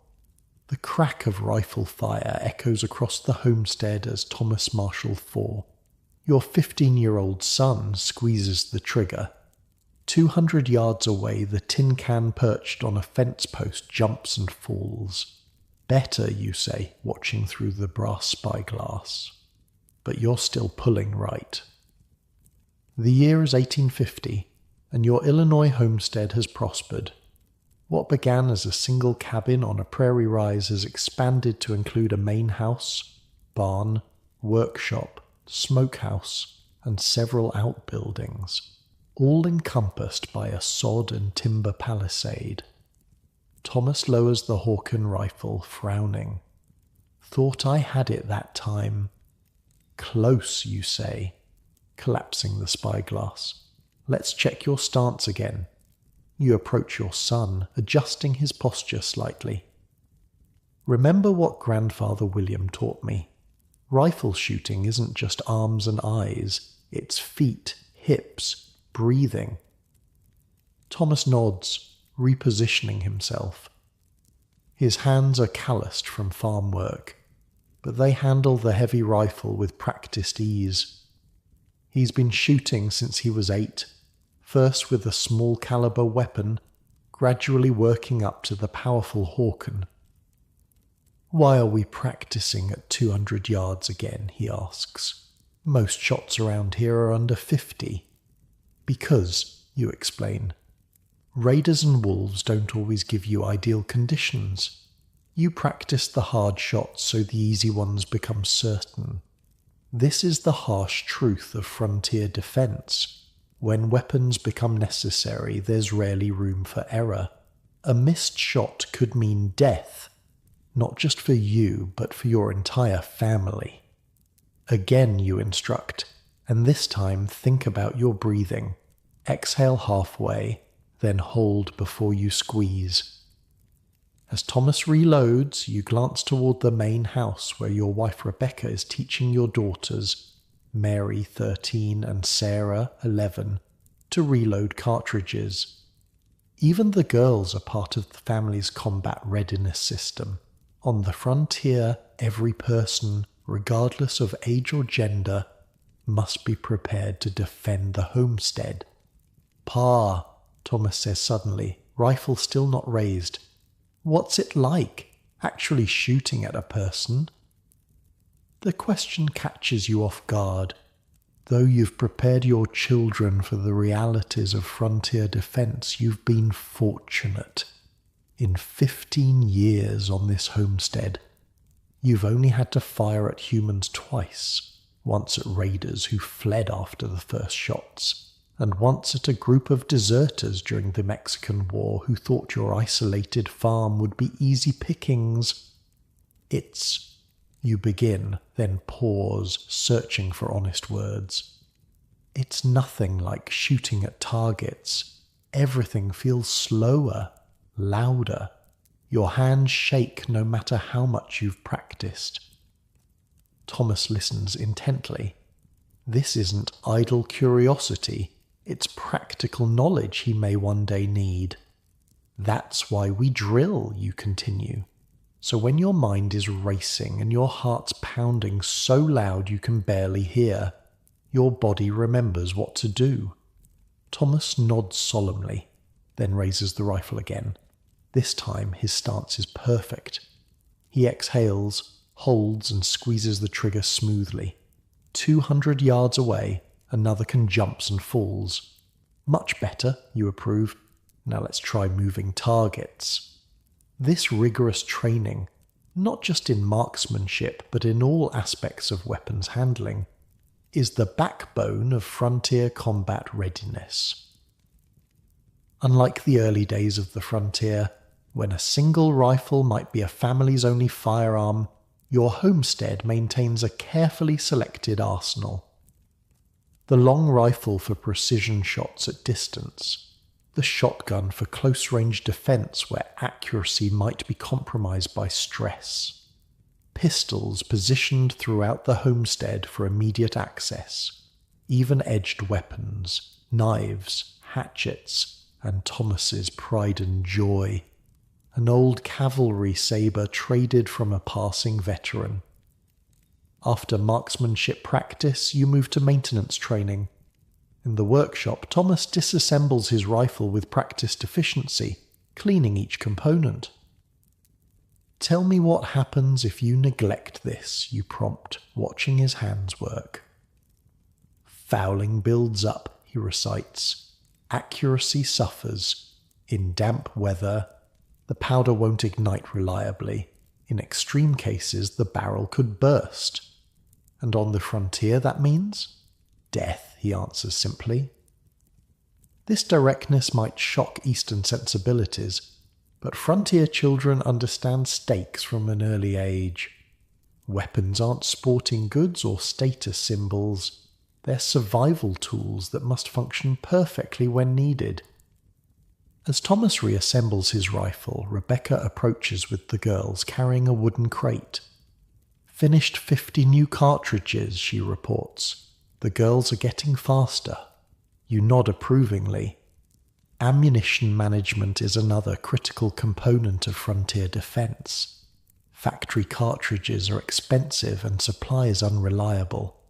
Most frontier families like yours reload their own, a tedious but essential skill. "Show your father what you've learned, Mary," Rebecca encourages.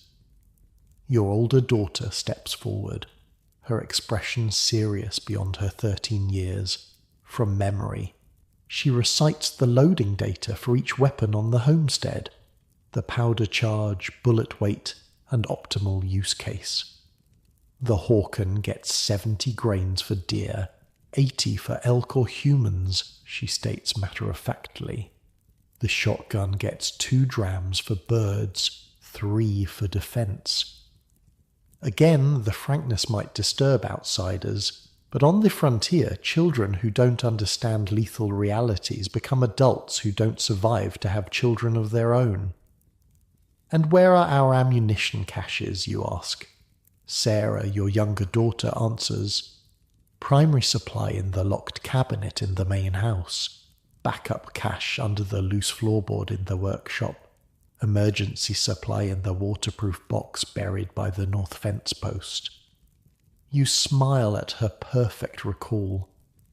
This dispersed storage, another lesson from your grandfather's journals, ensures that weapons remain useful even if parts of your homestead are compromised.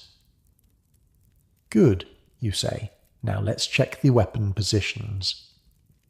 Together, your family moves through the homestead, verifying that firearms are positioned for maximum defensive coverage. The shotgun mounted horizontally above the main door, accessible but out of casual reach. The spare rifle secured behind a hinged painting in the main room. Pistols in hidden but retrievable locations throughout the house and outbuildings. Remember, you tell the children as you check each position, a weapon too securely stored is useless in an emergency. A weapon too accessible might be turned against you. This balance between security and readiness is a constant challenge. Unlike modern homes with their locks and safes, frontier homesteads needed weapons that could be accessed in seconds during a crisis. After checking their weapons, you move to the next phase of combat readiness training, deployment drills. At your signal, the family practices moving to predetermined defensive positions. Thomas takes the second floor window covering the approach from the west. Mary moves to the reinforced corner of the Hain room, where loopholes provide views of the south and east approaches. Sarah and Rebecca take position in the central room, a fortified space that serves as a last redoubt. Time, you ask? Rebecca checks the watch pinned to her dress. 17 seconds. Better than last week, you note, but still too slow. Raiders won't give us warning. You run the drill again, and again. By the fifth iteration, the family can move from normal activities to combat positions in under 10 seconds, a speed that could mean the difference between life and death. Now the alternate positions you direct. This time, the family moves to secondary defensive locations, positions that would be used if the main house were compromised or if attackers approached from unexpected directions. What if they come during harvest? Thomas asks during a break between drills. When we're scattered across the fields? It's a good question. Tactical thinking. You've trained your son not just to shoot, but to analyze defensive scenarios. Show me, you reply. Thomas leads the family outside, walking to the edge of the wheat field that represents both your livelihood and a tactical vulnerability. The tall grain provides potential cover for approaching threats. I'd position Mary at the windmill, Thomas begins, pointing to the structure that provides both height and visibility. She can see over the wheat and signal if there's movement. The rest of us would fall back to the equipment shed. It has better cover than trying to run for the main house. You nod approvingly. He's not just reciting lessons. He's applying tactical principles to specific situations. And if we're separated, you prompt. Rally points, he answers promptly. Primary is the old oak. Secondary is the north corner of the barn. Final is the hidden cellar entrance. These predetermined gathering locations, another innovation refined through generations of frontier experience, ensure that family members can reunite during chaotic situations without exposing themselves unnecessarily. As afternoon turns to evening, the training shifts to close quarters combat. In the barn, you've set up practice dummies made from straw-filled sacks. Not every threat gives you time to shoot, you remind the children. Sometimes the fight comes to your hands. You demonstrate basic techniques, not formal fighting methods, but practical, brutal moves designed for survival rather than sport. Where to strike for maximum effect. How to use common tools as weapons. How to break free from grips and holds. Thomas, already strong from farm work, picks up the techniques quickly. But you pay special attention to teaching the girls, who lack his physical power but might face the same threats. Remember, you tell Mary and Sarah as they practice breaking holds, you don't need to win a fight. You just need to create enough space to reach a weapon or escape. Rebecca watches from the doorway, her expression a mixture of pride and sadness. This is the reality of raising children on the frontier, preparing them for violence while hoping they never need the knowledge. "Dinner's ready," she announces finally. Everyone wash up. The transition from combat training to family meal happens smoothly. Another frontier skill, the ability to move between vigilance and normalcy, between preparing for the worst and appreciating the present. Over dinner, the conversation turns to the topic Thomas has been curious about for weeks, the psychological aspects of defense. Tobias Cooper says his father keeps human scalps on their palisade posts, he says between bites of stew. Says it scares off other raiders. You exchange a look with Rebecca. The Coopers, your neighbours who settled 3 miles west, have always taken a more aggressive approach to frontier defence than your family. Intimidation has its place, you acknowledge carefully. A reputation for effective defence can prevent attacks, but displays like that can also provoke retaliation. Your grandfather wrote about this, Rebecca adds, referring to the journals. He found that simple demonstrations of readiness, visible guard posts, well-maintained palisades, deterred most threats without creating blood feuds. This balance, between being known as dangerous enough to avoid, but not so provocative as to invite vengeful attacks, is another frontier calculation passed down through generations. After dinner, as darkness falls, the family transitions to night security procedures. Thomas takes the first watch shift, positioned in the small observation room built into the peak of the main house roof. From there, he can see approaches from all directions, even in limited moonlight. Remember the signal order, you remind him as he climbs to his post. 3 short whistle blasts for human threats, he recites. 2 long for animals, 1 short, 1 long if I'm unsure. You nod, handing him the signal horn that can alert the rest of the family if danger approaches. I'll relieve you at midnight. As Thomas takes his position, you and Rebecca prepare the younger children for bed. Even this routine includes security elements, checking window shutters, verifying that weapons are accessible but secure, ensuring that emergency supplies are ready if the family needs to evacuate during the night. "Do you think it's too much?" Rebecca asks quietly as the girls say their prayers. All this preparation, all this training for violence that may never come. You consider the question seriously. It's one that frontier parents have wrestled with for generations. How to balance security awareness with allowing children some measure of innocence. "I think about my grandfather's journals," you reply finally. About the families he knew who didn't prepare, who thought the frontier wasn't really that dangerous. None of them survived to question their choices. Rebecca nods, understanding the harsh calculus. Better to raise children with knowledge they might never need than to leave them vulnerable through ignorance. Later, as the household settles for the night, you check on Sarah, finding her still awake in her small bed.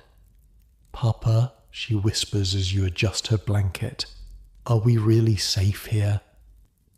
The question strikes at the heart of frontier existence, the constant tension between establishing a home and acknowledging its fragility.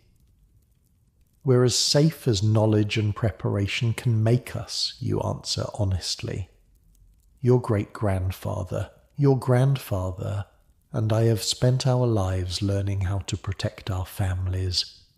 All that knowledge is built into this place, into our routines.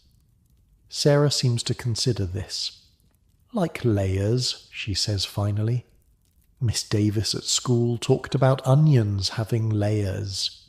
You smile at the comparison. "That's right. Our security has layers. If one fails, there's another behind it. And another behind that."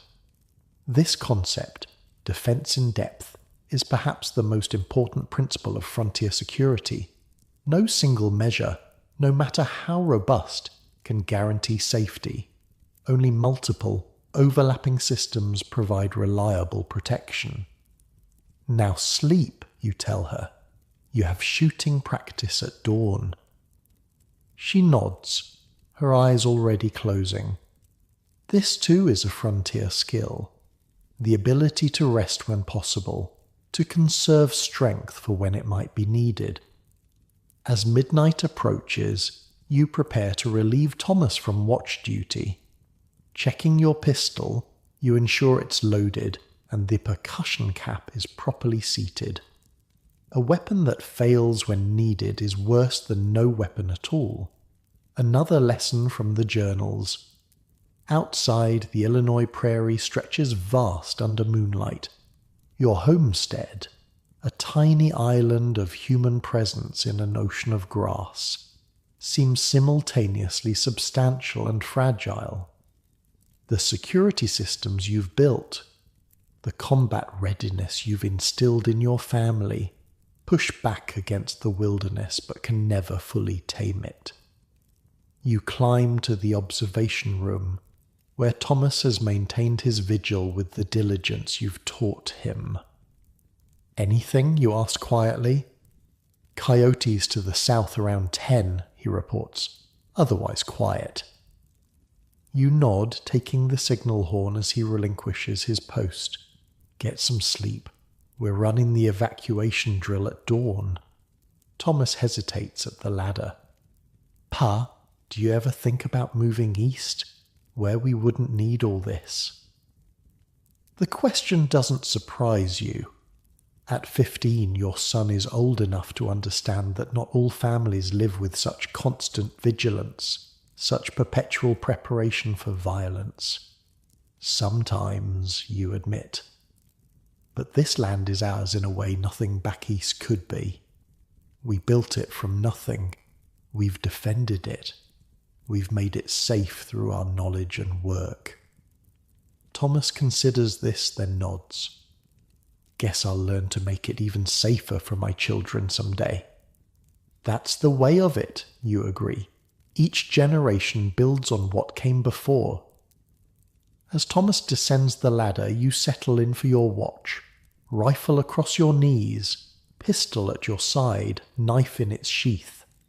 Multiple weapons for multiple scenarios. Another principle passed down through the Marshall generations. From your elevated position you can see the Cooper homestead 3 miles west, a faint light indicating they too maintain night watches. Beyond them, the Clark place. Beyond that, the new settlement forming around the trading post. What began as isolated homesteads has evolved into a loose network of mutually supporting families. The Marshalls, Coopers, Clarks, and others have developed coordinated defense plans, shared signal systems, even rotation schedules for longer-range scouting and patrols. This is the final evolution of frontier combat readiness, not just family defense, but community security. The recognition that even the best-prepared homestead is vulnerable alone, but resilient as part of a larger network. By 1865, as the Civil War draws to its bloody close, the frontier itself has transformed. What was wilderness when you arrived is now linked by roads, mail routes, even telegraph lines in some areas. Law enforcement, tentative and unreliable but present, has begun to extend its reach. The combat readiness that kept your family alive through decades of frontier threats adapts to these changing conditions. The weapons remain maintained and positioned. The training continues. But the immediate dangers gradually recede as civilization advances. Yet the knowledge remains vital, preserved in the journals, refined through practice, passed to the next generation. The weapons skills, the tactical coordination, the emergency protocols developed through blood and experience. Because the frontier family understands what Eastern urbanites often forget. Security is never permanent. It exists only through vigilance, preparation, and the readiness to defend what matters when all other measures fail. And as you rest in your comfortable modern bed, free from the need to keep weapons close at hand or maintain night watches, consider this. The combat readiness that frontier families developed, their systematic approach to selecting, maintaining, and deploying weapons, their tactical training and coordination, their psychological preparation for violence, represented not brutality, but wisdom. The wisdom to recognize that in a world of potential threats, the final layer of security is always the readiness to stand and fight when necessary, to defend your family when all other systems have failed, to ensure that the knowledge and skills of effective resistance pass to the next generation, whether they ever need to use them or not. This is the legacy of frontier combat readiness, not just the ability to use weapons effectively, but the systematic approach to ensuring that when violence becomes unavoidable, you are prepared to survive it. And as dawn breaks across the Illinois prairie, Thomas Marshall IV takes the watch from his father, scanning the horizon with clear eyes and steady hands, carrying forward a tradition of vigilance that has kept his family alive for 4 generations on the American frontier. Ready to defend, ready to survive, ready to pass the knowledge to his own children someday. This is the way of the frontier. This is the Marshall legacy. This is how families survived. The knife blade flashes in the morning light as it arcs toward your throat. You twist sideways, the blade missing you by inches. Your hand clamps around your attacker's wrist, forcing the arm down and away. Your other hand drives upward, palm striking under the chin. Good, your father says, stepping back and lowering the wooden training knife. You didn't flinch that time.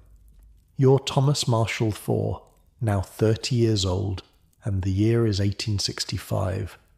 The Civil War has officially ended, though its aftershocks still ripple across the nation.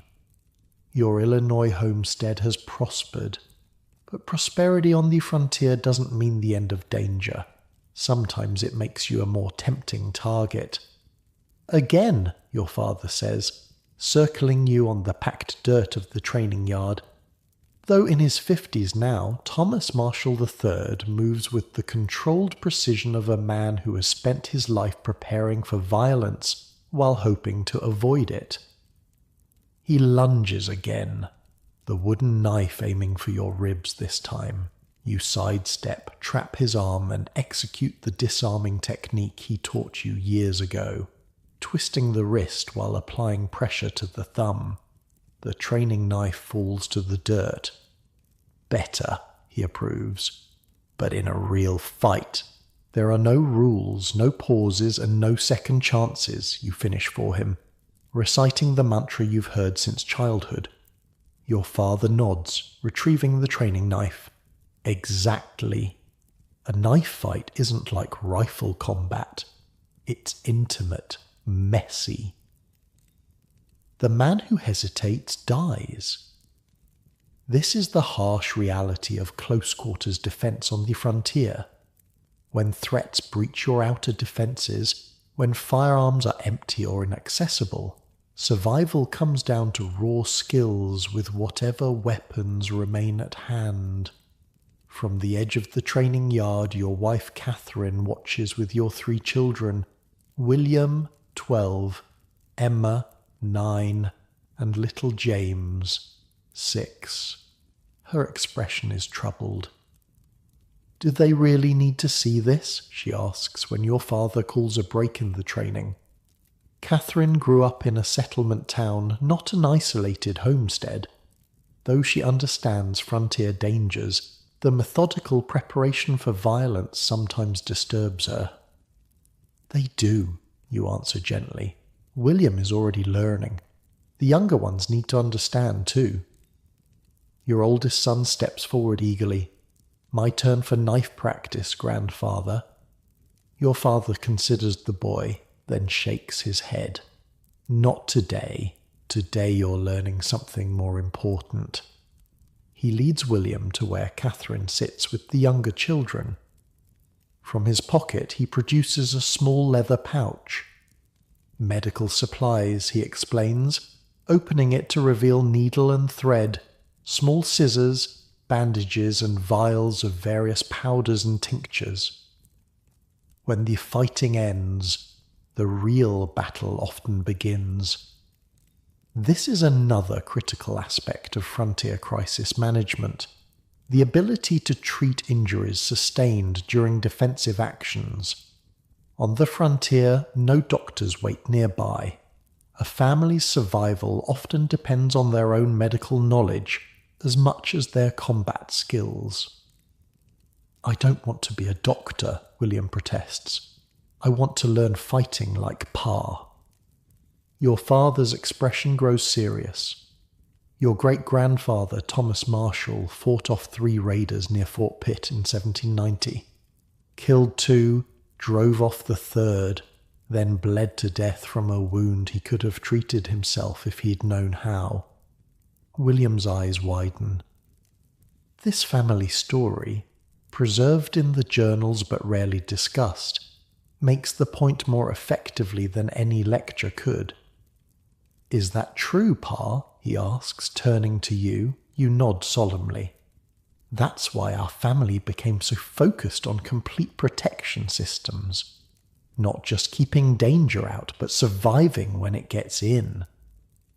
Over the next hour, your father instructs William in basic wound treatment, how to clean cuts, stop bleeding, stitch injuries that require it. The lesson is practical, direct, and potentially life-saving. Meanwhile, you take Emma and James to the cabin for their own form of crisis training. What to do if strangers approach while the adults are working the fields. Show me the hiding place again, you prompt Emma as you enter the main room. Your daughter moves confidently to the large hearth that dominates one wall of the cabin. She reaches up into the chimney, her small fingers finding a hidden lever. When pulled, a concealed door in the stonework swings open, revealing a space large enough for 2 children to hide. And what do you do once inside, you ask? Pull the door closed, Emma recites. It locks automatically. Stay quiet no matter what. Don't come out until we hear the family whistle. You nod approvingly. And if you can't reach the chimney hide because bad people are too close? James, not to be outdone by his older sister, pipes up. under the floorboards in the pantry, or the false wall in the root cellar. These hidden spaces, developed over 4 generations of frontier living, represent the final layer of protection for those most vulnerable. When prevention fails, when barriers are breached, when combat goes badly, these last resort hiding places might save the children even if the adults fall. And if all the hiding places are blocked, you ask, your voice gentle but serious. The children exchange glances, their expressions solemn. Emma answers, "Run for the Cooper place. Don't use the road. Stay in the tall grass. If we hear anyone coming, lie flat and don't move." "Good," you say, hugging them both. "I pray you'll never need this knowledge, but on the frontier, better to know and not need than need and not know," they finish in unison, repeating another family saying that dates back to your grandfather's time. Outside, Catherine helps your father put away the medical supplies. Her initial discomfort has faded as she's recognized the practical value of the training. "My mother knew basic doctoring," she admits, "but nothing like this. The way you've systematized it." Your father nods. "My father William learned from a surgeon during the War of 1812. Added what he learned to the family journals. Each generation builds on the last." This pattern, knowledge preserved, expanded, and transmitted, lies at the heart of frontier survival. The medical techniques your father teaches aren't merely folk remedies, but a systematic approach to trauma care developed through harsh experience. Later that day, as afternoon heat gives way to evening cool, your family gathers for another aspect of crisis preparation, the emergency response drills that coordinate your actions during different types of threats. "Fire scenario," your father announces without warning. Immediately the family snaps into practiced motion. Catherine grabs the younger children while you and William throw open the cabin shutters, not to escape through them, but to prevent pressure build-up that could trap everyone inside. Your father retrieves the water buckets positioned strategically throughout the cabin. "Time?" he asks when everyone has completed their assigned tasks. 12 seconds, Catherine reports, checking the watch she wears pinned to her dress. Fire represented one of the most dangerous threats to frontier families, capable of destroying in minutes what had taken years to build. Unlike human attackers, it couldn't be shot or reasoned with. Unlike wild animals, it couldn't be scared away. "Good," your father approves. "Now let's try the night raid scenario." This drill is more complex, simulating a situation where attackers breach the outer defenses during darkness. Each family member has specific responsibilities and fallback positions. You and your father take primary defensive positions while Catherine guides the children to the most secure room. William, at 12, now considered old enough for supporting tasks, retrieves additional ammunition and the backup weapons from their hidden storage. 17 seconds, Catherine reports when everyone is in position. 3 seconds slower than last month. "Not good enough," your father says, though his tone remains measured rather than harsh. In a real night raid, those 3 seconds could be fatal. You run the drill again and again. By the 5th iteration, the family completes the sequence in under 14 seconds, a speed that could mean the difference between life and death if raiders ever breach your perimeter during darkness. Now the medical emergency drill your father directs. This scenario simulates an injury during an attack. Specifically, your father pretends to have taken a bullet to the shoulder. Catherine immediately applies pressure to the wound while you maintain defensive positions. William retrieves the medical kit and assists his mother. 22 seconds, Catherine announces. Better than last time. These drills, practiced monthly since you were a child, have created a family that functions like a well-oiled machine during crisis. Each person knows their role, their fallback position, their secondary tasks if the primary plan fails. As evening deepens toward night, the family transitions to another critical aspect of frontier crisis management, the psychological preparation for extreme situations. Seated around the main table, your father spreads out a rough map of the homestead and surrounding area. Today we're discussing the worst-case scenario, he says gravely. Total defensive failure. The homestead is overrun. We're separated, injured, and the children are at risk. This exercise, part strategic planning, part psychological preparation, addresses the situation frontier families feared most, the complete collapse of their protective systems. Catherine and the children would head for the hidden ravine, you begin, pointing to a location 3 miles east. It has water, natural cover, and 3 different routes to the Cooper place. Your father nods. I'd create a diversion from the north field, he adds. Draw any pursuers away from their escape route. And I'd circle around to meet them at the ravine, you continue, using the creek bed for concealment. William, listening intently, raises a question. But what if the ravine is already watched? Or if there's flooding like last spring? This is exactly the purpose of the exercise, to think through contingencies, to prepare mentally for adapting when plans fail. Good thinking, your father approves. Where's our secondary fallback point? The old hunter's cabin on Willow Creek, Catherine answers promptly. 6 miles southeast, stocked with emergency supplies last autumn.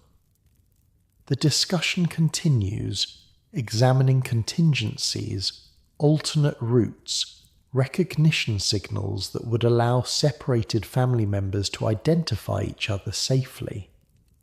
The goal isn't just tactical planning, but psychological preparation, reducing the paralysis that often accompanies crisis by having preconsidered options. Remember, your father says as the exercise concludes, in a true crisis, plans rarely survive first contact with danger. What matters is having the framework to adapt. This wisdom, earned through generations of frontier living, distinguishes true crisis management from mere reaction.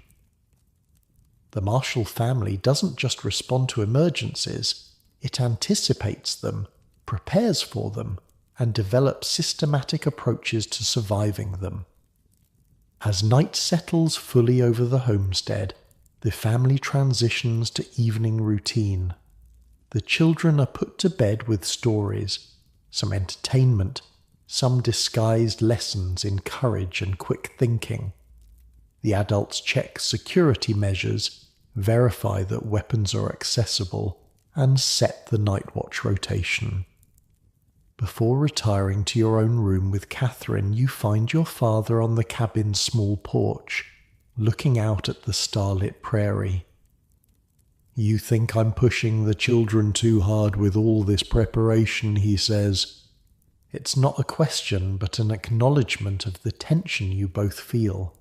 The desire to protect the young ones from fear while preparing them for dangers that might come. I think about that too, you admit. William seems to thrive on it. Emma takes it seriously. But James, he has nightmares sometimes. Your father nods, his expression thoughtful. Your grandfather had the same concern with your Aunt Emma. He wrote about it in the journals, said he'd rather give her nightmares than leave her unprepared for real dangers. Harsh way to look at it, you observe. The frontier is harsh, he replies simply, but maybe we can find better balance. Focus more on the recovery skills with James, medical training, food finding, fire making, less on the combat aspects until he's older. This willingness to adapt, to recognize that different temperaments require different approaches, represents another evolution in the Marshall family's protection philosophy. Security isn't one size fits all, even within a single family. The next morning brings another aspect of frontier crisis preparation, what your grandfather called the aftermath planning. This refers to the procedures for recovering after a defensive action, preparing for potential follow-up attacks, and re-establishing normal security. After repelling raiders, your father explains to William as you all inspect the perimeter fences, the greatest danger is often what comes next. Why? William asks. Didn't we already win? Initial attacks are sometimes probes, you explain, testing defenses, looking for weaknesses. The real assault might come later, when they think we're relieved or injured. Catherine, walking with Emma and James, adds her own insight. Or when we're busy repairing damage from the first attack and not paying attention to our surroundings. This understanding that survival doesn't end when the immediate threat is repelled shaped the development of formal recovery protocols. The Marshall family journals detail specific procedures for different post-crisis scenarios. After repelling raiders, treat injuries, reload all weapons, position lookouts, repair essential defenses, send messages to neighboring homesteads warning of danger. After fires, verify all embers are extinguished, salvage essential supplies, establish temporary shelter if needed, postcards in case the fire was deliberately set as a distraction. After storms, check for damage that might compromise security, clear debris that could provide cover for approaches, verify that water sources haven't been contaminated. The Cooper family lost their first homestead in Kentucky that way, your father tells William, survived an initial attack, let their guard down during repairs, and were hit again 2 days later. Only their oldest boy survived by hiding in a hollow tree. These stories, passed between frontier families as warnings and lessons, provided the experiential foundation for systematic post-crisis procedures. As the morning progresses, you turn to another aspect of crisis management, the recovery of resources during emergency situations. At the smokehouse, your father demonstrates techniques for quickly salvaging preserved food if the main structures are compromised. 30 seconds, he instructs William, handing the boy an empty sack. Gather what would keep your family alive for 3 days.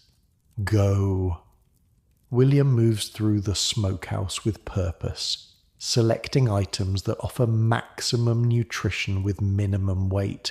Smoked venison, preserved berries, hard biscuits. Time, your father calls after half a minute.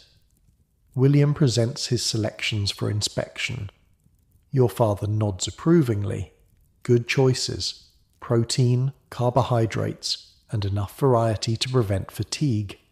One suggestion: add salt. If you're fleeing into the wilderness, you'll need it, especially in summer. This practical knowledge, what to prioritize when you might have only seconds to gather survival supplies, represents another layer of frontier crisis management. Not just fighting threats, but recovering from them with what you need to survive. Meanwhile, in the cabin, Catherine teaches Emma and James another recovery skill: how to purify questionable water using the charcoal filtering method your grandfather developed during his time in Ohio. If raiders poison the well, or the creek is contaminated after flooding, she explains, layering charcoal, sand, and cloth in a wooden bucket. This might be the difference between life and death. The children watch attentively as murky water poured into the top emerges clearer, though not perfectly clean, from the bottom spout. It doesn't remove all dangers, Catherine cautions, but it's better than drinking straight from puddles if you're hiding in the wilderness. By midday, the family gathers for another aspect of crisis training, what your grandfather called the leadership transition drill. This uncomfortable but necessary exercise prepares the family for continuing effective defense if key members are incapacitated. William, your father begins solemnly, imagine I've been killed and your father is badly wounded. Your mother is attending him. You're the only one able to coordinate defense. What are your first actions? The boy, sobered by the scenario, thinks carefully before answering. Get Emma and James to the chimney hiding place. Verify all doors and shutters are secured. Load the shotgun because it's easiest for me to handle. Position myself where I can see both the front approach and the room where Pa and Mother are. Your father nods. And if attackers are trying to break in? Fire a warning shot through the loophole, William answers. If they keep coming, aim for centre mass like you taught me. The matter-of-fact way your son discusses potentially killing intruders might shock outsiders. But on the frontier, children who couldn't defend the family in extremis often didn't survive to adulthood. And after the immediate danger, your father prompts, William considers. Send the emergency signal to the Coopers. 3 smoke columns in daytime, 3 fire flashes at night. Good, your father approves. You're thinking beyond the moment. That's what crisis management requires. This preparation for leadership succession, ensuring that protection systems remain effective even when normal family hierarchies are disrupted, represents another sophisticated aspect of frontier crisis response. As afternoon progresses, the training turns to psychological aspects of close quarters defense, specifically techniques for maintaining focus and effectiveness during extreme stress. Your hands will shake, your father tells William during marksmanship practice. Your mouth will dry out. Your vision might narrow to a tunnel. These are normal responses. You can't prevent them, but you can function through them. He demonstrates breathing techniques developed over generations of frontier crisis response. Controlled inhalation through the nose, measured exhalation through the mouth, maintaining regular rhythm even when instinct urges shallow, rapid breaths. This keeps oxygen flowing to your brain, he explains. Helps you think clearly when everything in you wants to panic. This attention to the psychological dimensions of crisis response distinguished the most effective frontier families from those who merely had good physical defenses. The ability to think clearly, adapt quickly, and maintain coordination under extreme stress often made the difference between survival and tragedy. By evening, as the family concludes the day's training, you gather in the main room where the journals of 4 generations of marshals are stored in a fire-resistant metal box. Another innovation your grandfather added after seeing too many families lose critical knowledge to flames. Today, you've practiced skills we hope you'll never need, your father tells the children. Close quarters defense, medical treatment, emergency evacuation, resource recovery. These are the final layers of our family's protection system. What happens when all other measures fail? He removes the oldest journal from the box. Your great-grandfather's original writings from the 1750s and 60s. Its leather cover worn smooth by decades of handling. Thomas Marshall Sr. began documenting these techniques after losing friends and neighbors to threats they should have survived. William Marshall expanded them based on experiences in Ohio. Your father and I have added what we've learned in Illinois. He hands the journal reverently to William. One day, you'll add your own knowledge to these pages. You'll discover better ways to protect your family. That's how we survive. By learning, improving, passing down what works. The boy accepts the journal carefully, understanding the responsibility it represents. Not just a family heirloom, but a survival manual written in blood and experience. As night falls across the prairie, the family transitions to evening security routines. The children are settled in their beds. The adults verify that weapons are positioned, water buckets filled, escape routes clear. You take the first watch shift, positioned in the small observation room built into the roof peak. From this vantage point, you survey the homestead your family has built over decades. The main house, barns, workshops, fields. The physical manifestation of 4 generations of security knowledge. But the true legacy isn't the structures themselves. It's the systems that protect them. The crisis management protocols that ensure survival even when other measures fail. The close-quarters defense techniques that provide last resort options when threats breach the perimeter. This is what separates the families who merely built on the frontier from those who truly mastered it. The comprehensive approach to security that addresses not just prevention, but response and recovery. Not just keeping danger out, but surviving when it gets in.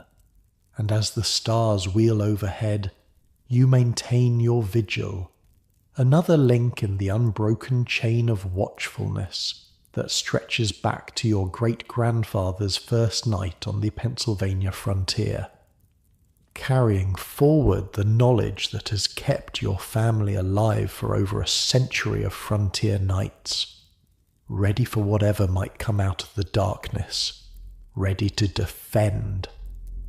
Ready to recover, ready to survive. And as you lie in your comfortable modern bed, free from the threats that shaped 4 generations of Marshall family crisis planning, consider this: the systematic approach to emergency response, medical preparation, and post-crisis recovery that we take for granted today was pioneered by frontier families who created sophisticated management systems from nothing but necessity and hard-won experience. The security you enjoy isn't just in the absence of threats, but in the knowledge, passed down through generations, of how to survive them when they appear. This is the legacy of frontier crisis management. Not just defending against danger, but developing the systems to recover and rebuild when the unthinkable happens. The year is 1875, and the frontier has changed. What was once wilderness is now linked by roads, telegraph lines, and occasional railroad spurs. Small towns have sprung up where isolated trading posts once stood.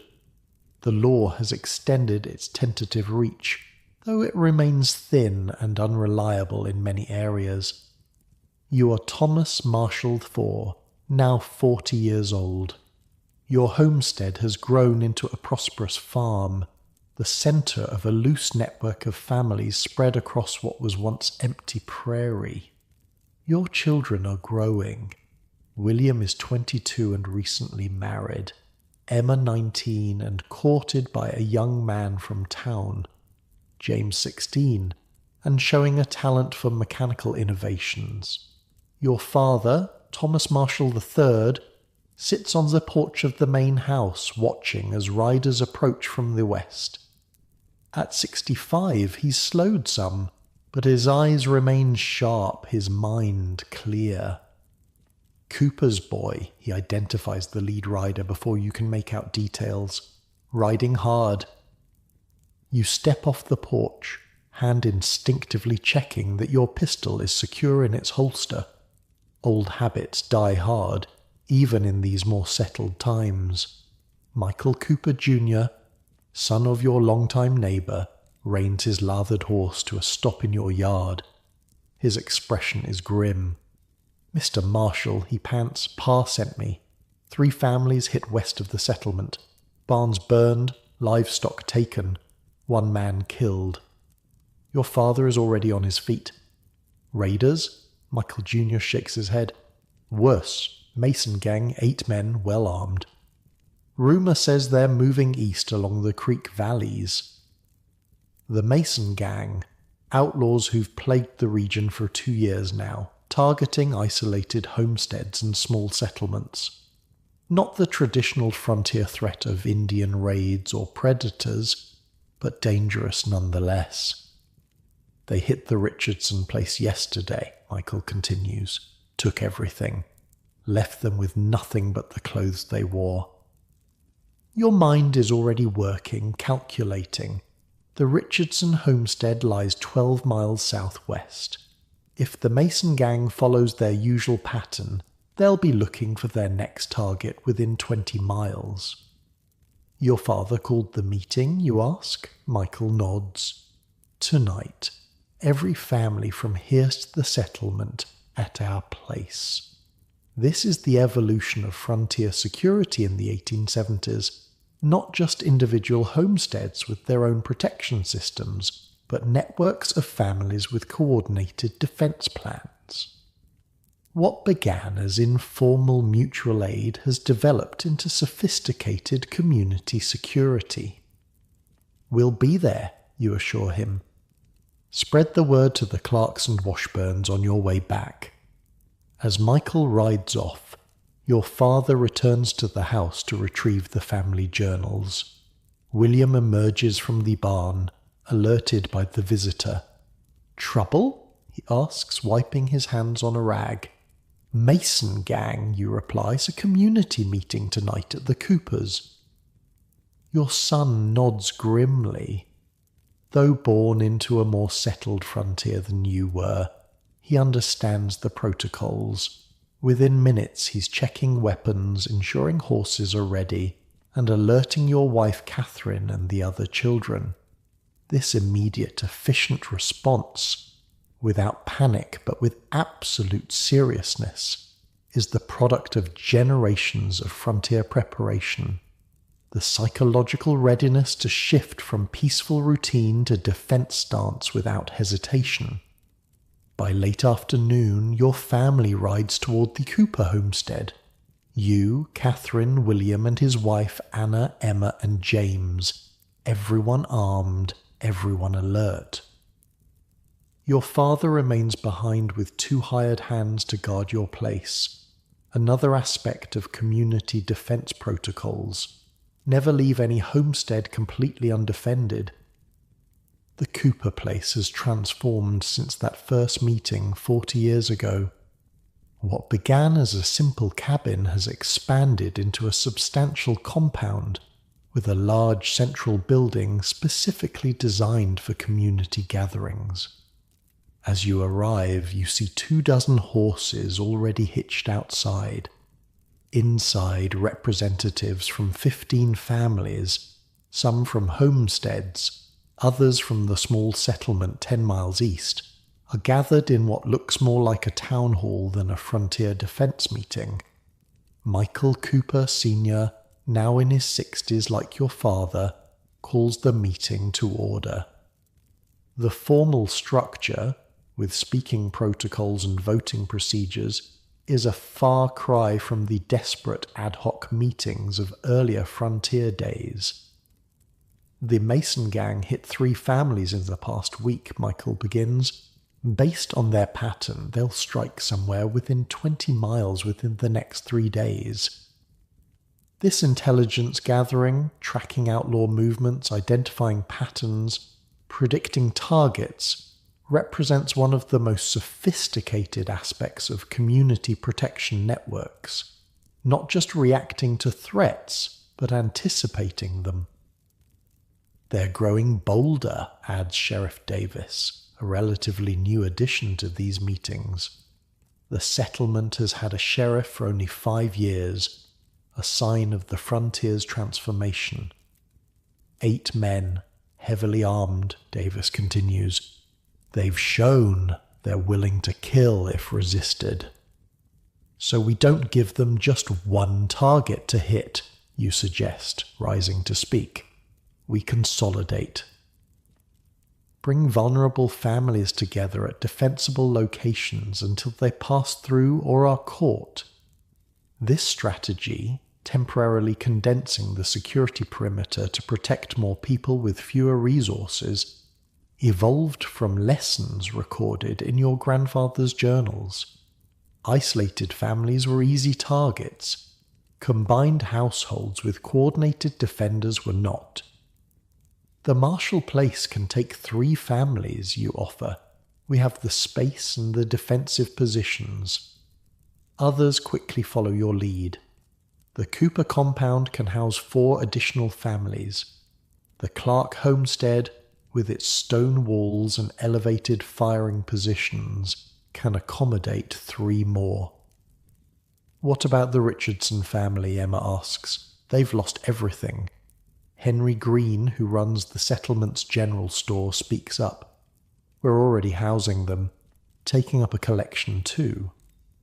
This mutual support, not just in defense but in recovery, represents another critical evolution of frontier protection networks. The understanding that community survival depends on ensuring no family is left destitute by attacks. As the meeting progresses, tasks are assigned with practiced efficiency. Riders will spread warning to outlying homesteads not represented at the meeting. Defensive positions will be reinforced at the consolidated locations. Supply distributions will ensure each gathering point has adequate food, water, and ammunition. What about the psychological approach? William asks. Make them think twice about hitting any of our places. Michael Cooper nods approvingly at your son. The Marshall boy has the right idea. It's not just about physical defense anymore. This represents the most sophisticated evolution of frontier security, the understanding that reputation and perceived strength can deter attacks more effectively than actual confrontation. We make sure they know we're ready, Michael continues. Visible patrols between homesteads, signal fires at night, make our presence obvious without exposing ourselves. Sheriff Davis adds his perspective. These men are predators, not soldiers. They want easy targets. If they think they'll face coordinated resistance, they'll likely move on to easier pickings. This psychological warfare, creating the perception of strength as a deterrent, had evolved from hard-won frontier experience. Your great-grandfather's journals documented how certain Pennsylvania settlements remained untouched during raid seasons simply because they had reputations for effective defense. As the meeting concludes, practical arrangements are made. The Henderson, Mills, and Peterson families will relocate temporarily to your homestead. Others are assigned to the Cooper and Clark places. Patrol schedules are established. Signal systems reviewed. One last thing, Michael says before dismissing the gathering. We need to address the Wilkins situation. Uncomfortable silence falls.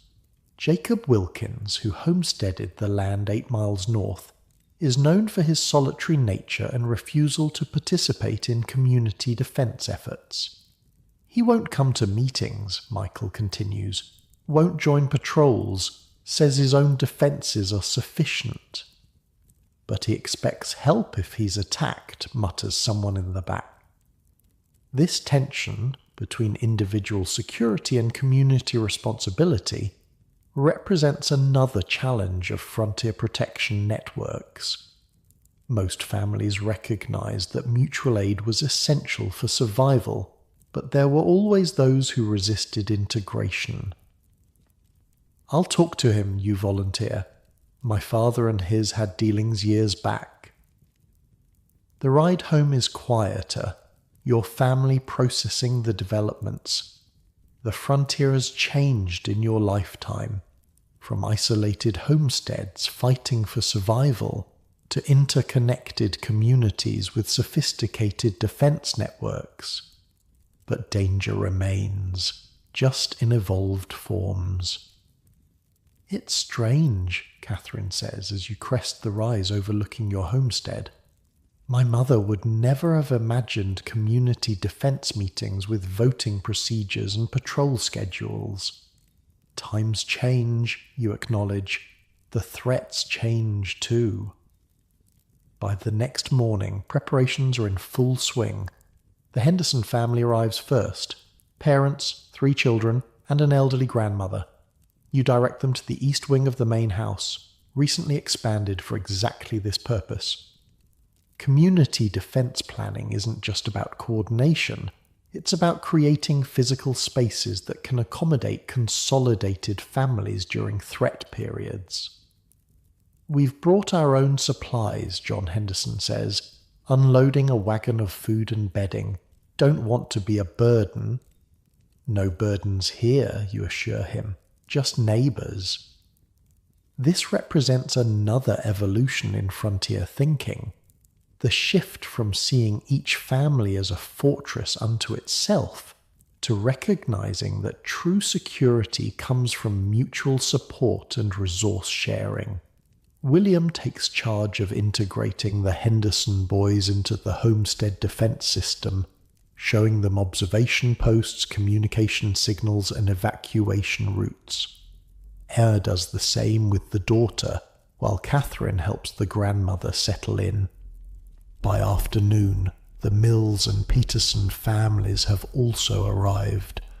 Your homestead, designed over generations to house and protect a single family, adapts smoothly to accommodate 15 people. The sleeping arrangements, water access, food preparation, and defensive positions all expand according to long-established protocols.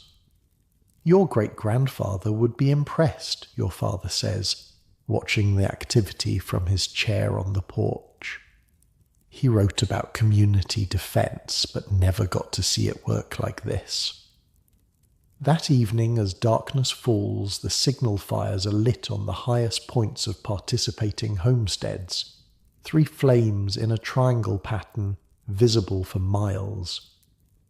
The message to the Mason gang is clear. These are not isolated, vulnerable targets. This is a community prepared to defend itself. Patrol riders return with reports. No sign of the outlaws yet, but tracks suggest they're moving in the region. The night passes under heightened vigilance, with rotating watches maintained by men from all 4 families now residing in your compound. The next morning you prepare to fulfill your promise to speak with Jacob Wilkins. Catherine watches with concern as you check your weapons. "You're going alone?" she asks. "Better that way," you explain. "Wilkins is suspicious of groups. One man might get a hearing." This nuanced approach to diplomacy, understanding that security sometimes comes through negotiation rather than confrontation, represents another sophisticated aspect of frontier protection networks. Knowing when force projection is effective and when it's counterproductive. The ride to the Wilkins homestead takes 2 hours. Unlike most in the region, His property shows minimal expansion from its original cabin. No outbuildings, no enlarged house, no visible improvements to defences. Just a small cabin and barn surrounded by untended fields. Jacob Wilkins meets you at the perimeter, rifle in hand. Though you've lived within 10 miles of each other for decades, you've spoken fewer than a dozen times. "Marshal," he acknowledges curtly. "What brings you?" "Mason gang," you reply directly. "They've hit 3 places southwest of here. Killed 1 man, left families with nothing." Wilkins' expression doesn't change. "Sorry to hear it. Don't see what it has to do with me." You measure your words carefully. "We're consolidating, bringing vulnerable families together at defensible locations until the danger passes. Cooper Place, Clark Place, and mine are taking in neighbours." "I didn't ask for protection," Wilkins says flatly. "Not offering to protect you," you clarify. "Offering you a place among neighbours. Or if you prefer to stay here, at least share intelligence if you spot riders in the area." This diplomatic approach, not demanding participation but offering options, evolved from hard lessons recorded in your family journals. Frontier communities functioned best when cooperation was voluntary, based on mutual benefit rather than obligation. Wilkins seems to consider your words. "My father homesteaded this land. Said a man should be able to defend what's his without depending on others." You nod, understanding this perspective. It was common in the earliest frontier days. "My great-grandfather thought the same," you reply. "He wrote in his journal that he learned better after watching too many families fall because they stood alone." Something in Wilkins' expression shifts slightly. "Your family keeps journals? About defence and such?" 4 generations worth, you confirm, started in Pennsylvania in the 1750s, each generation adding what they learned. This piques his interest, as you'd hoped it might. The offer of knowledge, practical, proven security knowledge, often succeeds where demands for cooperation fail. "I'll keep my eyes open," Wilkins concedes finally. "See any strangers? I'll send my boy to let Cooper know." It's not full participation in the community defense network, but it's a start. Another lookout, another set of eyes watching the approaches. In frontier security, small gains matter. As you ride back to your homestead, you reflect on how protection systems have evolved. Your great-grandfather's journals described security primarily in terms of physical barriers and weapons. Your grandfather added psychological elements and family coordination. Your father expanded to multi-family defense networks. Now, your generation has developed sophisticated community-wide systems that integrate physical, psychological, and social aspects of security. Upon your return, you find increased activity at your homestead. 3 riders from town have brought news. The Mason gang was spotted 15 miles south, heading northeast along the creek that runs near your property. "They'll be in our area by tomorrow," William reports. "Sheriff's forming a posse, but they're outnumbered." The community response shifts to high alert. Children are restricted to the inner areas of the homestead. Additional ammunition is distributed to defensive positions. The patrol schedule intensifies, with riders maintaining contact between the consolidated households. That night, your father gathers everyone in the main room. Not just your family, but all 4 families currently sheltering in your homestead. The elderly Henderson grandmother, the Mills children, the Peterson father recovering from a broken leg that makes him especially vulnerable. Some of you are too young to remember when each family stood alone against dangers, your father begins, when there was no sheriff, no town within riding distance, no telegraph to call for help. The room is silent. Everyone listening to this elder who bridges the gap between frontier past and more settled present. In those days, a family's security depended entirely on their own preparations, their own vigilance. Many didn't survive. He looks around the room, his gaze lingering on the children. What you're experiencing now, this coming together, this mutual protection, this is the evolution of frontier security. Not just stronger walls or better weapons, but stronger communities. This perspective, seeing security as a community achievement rather than just a family responsibility, represents the most sophisticated development in frontier protection thinking. The recognition that true safety comes not just from keeping danger out of your own homestead, but from creating environments where danger is less likely to approach any homestead.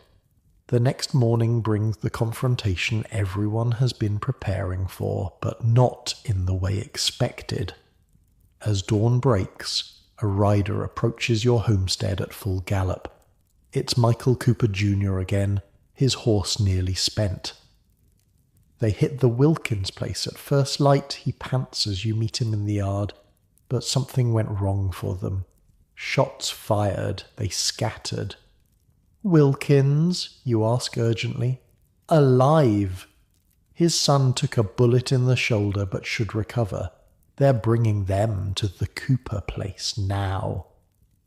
What unfolds over the next hours demonstrates the full evolution of frontier community defense. The wounded Wilkins boy is treated by 3 different women with medical knowledge, using supplies contributed from multiple families. Riders patrol expanded perimeters around all 3 consolidated locations. The sheriff and his small posse coordinate with community members to track the scattered outlaws. By nightfall, word comes that 2 members of the Mason gang have been captured by the sheriff's posse, supported by men from the settlement. The others have fled the region, apparently deciding that this community is too well organized to offer easy targets. They hit Wilkins because he was isolated, Michael Cooper observes when he visits to share the news. Exactly what we tried to prevent. Yet even this apparent validation of community defense strategy comes with nuance. As details emerge, you learn that Wilkins hadn't been as unprepared as his isolated status suggested. His cabin had hidden firing ports that surprised the attackers. His son had shown remarkable marksmanship. The attackers who expected an easy target found anything but. Man had good defenses, Michael acknowledges, just not good enough alone against 8 men. This represents the ultimate lesson of frontier security evolution, that the strongest protection comes not from choosing between individual preparation and community cooperation, but from combining both. The best defended homesteads within the strongest community networks created security that neither could achieve alone. Over the next week, as the immediate danger passes, the consolidated families return to their own homesteads. But the experience has strengthened the community bonds.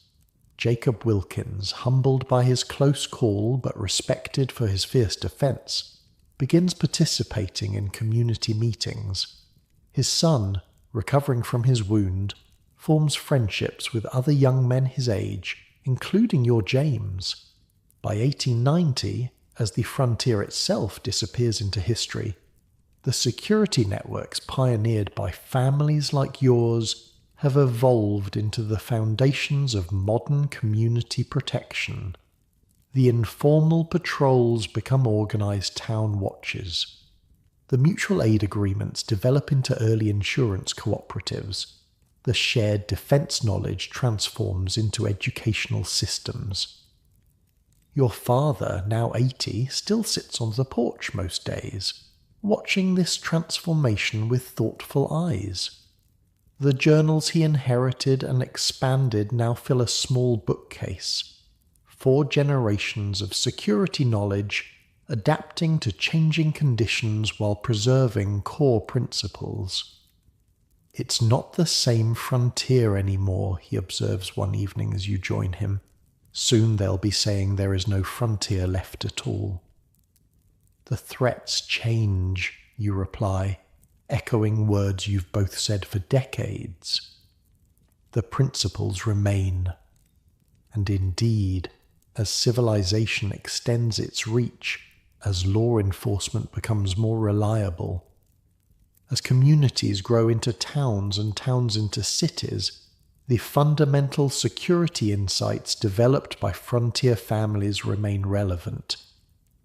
The layered defense approach, multiple systems backing each other up, the psychological deterrent strategies that prevent attacks before they begin, the community cooperation that multiplies individual security efforts, the intelligence gathering that anticipates threats rather than merely reacting to them. These principles, developed through blood and loss on the American frontier, continue to protect communities long after the specific threats they were designed for have faded into history. As you sit with your father, watching your grandchildren play in the yard where you once trained for desperate combat, you understand that this is the true legacy of frontier protection systems. Not just the physical techniques or specific preparations, but the evolved understanding that security comes through layers of defense, community cooperation, and psychological preparation. "The journals," your father says suddenly, "they should go to William soon. His children need to understand where we came from, what it took to survive." You nod, understanding. Though the daily reality of frontier defense has faded, the knowledge remains valuable, not just as history, but as practical wisdom that translates across generations and changing circumstances. This is the ultimate evolution of frontier security thinking, the recognition that protection systems must adapt to new conditions while preserving core principles. That knowledge painfully earned should never be lost, even when the specific threats it addressed have changed. And as you rest in your comfortable modern bed, free from the constant vigilance that shaped generations of frontier families, consider this. The sophisticated approaches to community security that protect modern society weren't invented by theorists or legislators. They evolved organically from the practical experiences of families who created protection networks on the American frontier. The Neighborhood Watch, the Community Emergency Response Team, the Mutual Aid Society, the intelligence sharing between communities, all have their roots in systems pioneered by frontier families who discovered, through harsh experience, that the strongest security comes not from isolation but from cooperation, not from keeping others out, but from bringing them in. This is the legacy of frontier community protection, not just survival, but the creation of security networks that transcended individual homesteads and laid the groundwork for modern concepts of community safety. A legacy written in journals passed from generation to generation, preserved in the memories of families who learned that true security comes not just from strong walls, but from strong communities.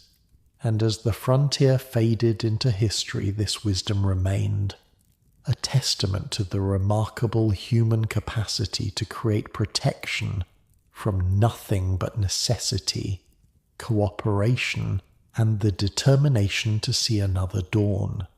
The maple leaves turn crimson against the October sky as you rock slowly on the front porch of the house your hands built half a century ago.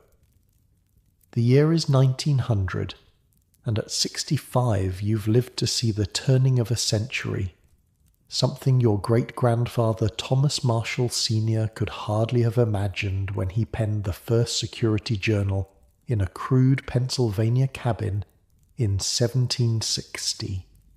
You are Thomas Marshall IV, patriarch of a family that has survived and thrived across 5 generations of frontier life.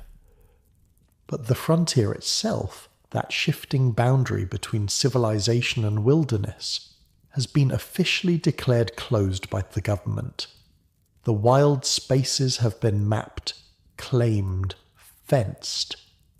Grandpa, tell the story about the wolves again, pleads 10-year-old Robert, your eldest grandson, who sits at your feet whittling a stick with careful concentration. Which wolf story, you ask, though you know exactly which one he means. Children have favourite tales they want repeated, comfort in the familiar.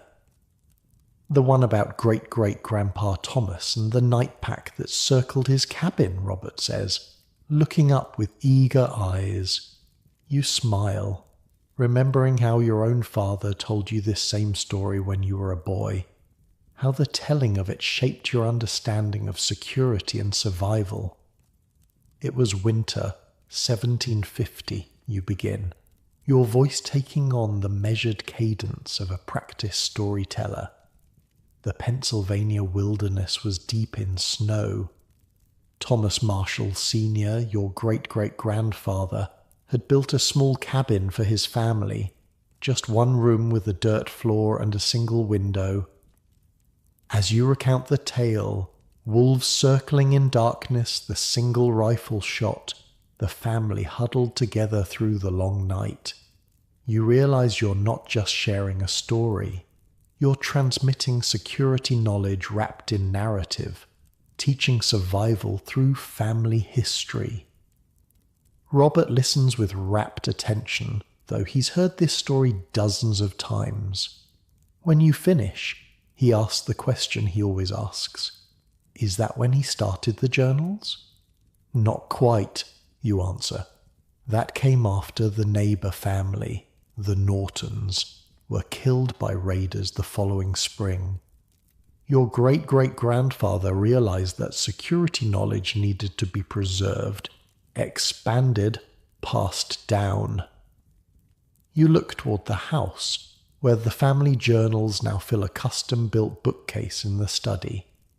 5 generations of security knowledge, from Thomas Sr.'s crude sketches of tripwire systems to William's detailed barrier construction techniques, from your father's weapons positioning strategies to your own community defense networks. Can I see the first journal again? Robert asks. After supper, you promise, if your mother says it's all right. Your daughter-in-law, Elizabeth, William's wife, is protective of her children. Having grown up in Chicago, she sometimes finds the Marshall family's focus on security knowledge disturbing. They should have normal childhoods, she said more than once, not be raised like little soldiers. It's an ongoing tension in your family. How much of the frontier security mindset should be preserved now that the frontier itself has vanished? How much of the hard-earned knowledge is still relevant in a world with telephones, police departments, and electric lights? The screen door creaks as William steps onto the porch. At 47, your son has fully taken over management of what is now a substantial farm rather than a frontier homestead.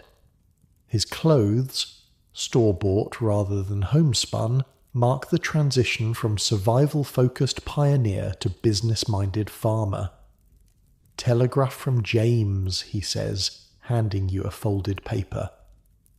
He's arriving Thursday on the afternoon train. James, your youngest son, left Illinois 15 years ago to study engineering in Boston. Now he designed security systems for banks and businesses across the eastern seaboard. The frontier protection principles documented in your family journals, reimagined for a new century. Good news, you say, tucking the telegram into your pocket. Your brother's bringing those new journals he promised. William nods, though his expression suggests mixed feelings. While he values the family legacy of security knowledge, he sometimes questions its relevance in the modern world. The children are growing up in different times, he says, watching Robert return to his whittling. They'll never need to worry about wolf packs or raiding parties. No, you agree, but they'll face different dangers. The principles remain sound, even when the threats change. This has become your mantra in recent years. As the specific frontier threats faded into history, the security principles developed to address them remained valuable. The layered defense approach, the community coordination, the psychological preparedness. These transcend their origins. Supper that evening brings the extended family together around the massive oak table your father built. William and Elizabeth with their 3 children, your daughter Emma with her husband Michael Cooper III, grandson of your father's first frontier neighbour, and their 2 daughters. Even old Catherine, your wife of 45 years who normally takes meals in her room due to advancing age, joins the gathering in anticipation of James's visit. "Pass the biscuits, please," says Elizabeth, her Chicago accent still noticeable after 20 years in Illinois. And Robert, "Put that book away at the table." Robert reluctantly closes the first Marshall journal, which you'd allowed him to retrieve after extracting a promise to handle it carefully. His fascination with the family security legacy both pleases and concerns you. In a world increasingly removed from frontier realities, how will this knowledge serve him? "Is Uncle James bringing the new security journals he's writing?" asks Robert. You nod. He's documenting how the old frontier principles apply to modern problems. Banks worried about robbers, businesses protecting against thieves, even homes in big cities needing security systems. "It's quite remarkable," adds Michael Cooper, who has built a successful hardware business in the growing town 10 miles east. The same thinking that kept families alive on the frontier now protecting the commerce of a nation. This transformation from survival necessity to intellectual legacy represents the ultimate evolution of frontier security knowledge. What began as desperate innovations to keep single families alive has become a systematic approach to protection that transcends its origins. After supper, as the younger children are put to bed, you invite Robert and his 14-year-old cousin Sarah, Emma's daughter, to join you in the study. Unlike Elizabeth, Emma has embraced the family's security legacy, ensuring her children understand their heritage. "I want to show you something special," you tell the children, moving to the bookcase where the journals are kept. Beyond the original volumes written by your ancestors, there are now printed books, publications based on the Marshall family's security knowledge. You select one with a dark green cover, published just 3 years earlier, Principles of Homestead Protection, Lessons from the American Frontier. "This is the book your Uncle James helped me write," you explain, "taking what our family learned over 5 generations and sharing it with people who might never see a frontier but still need to protect what matters to them." Sarah handles the book reverently. "Are there copies in real libraries?" 16 university libraries now, you confirm, unable to keep the pride from your voice. And the military academy at West Point requested copies for their tactical studies program.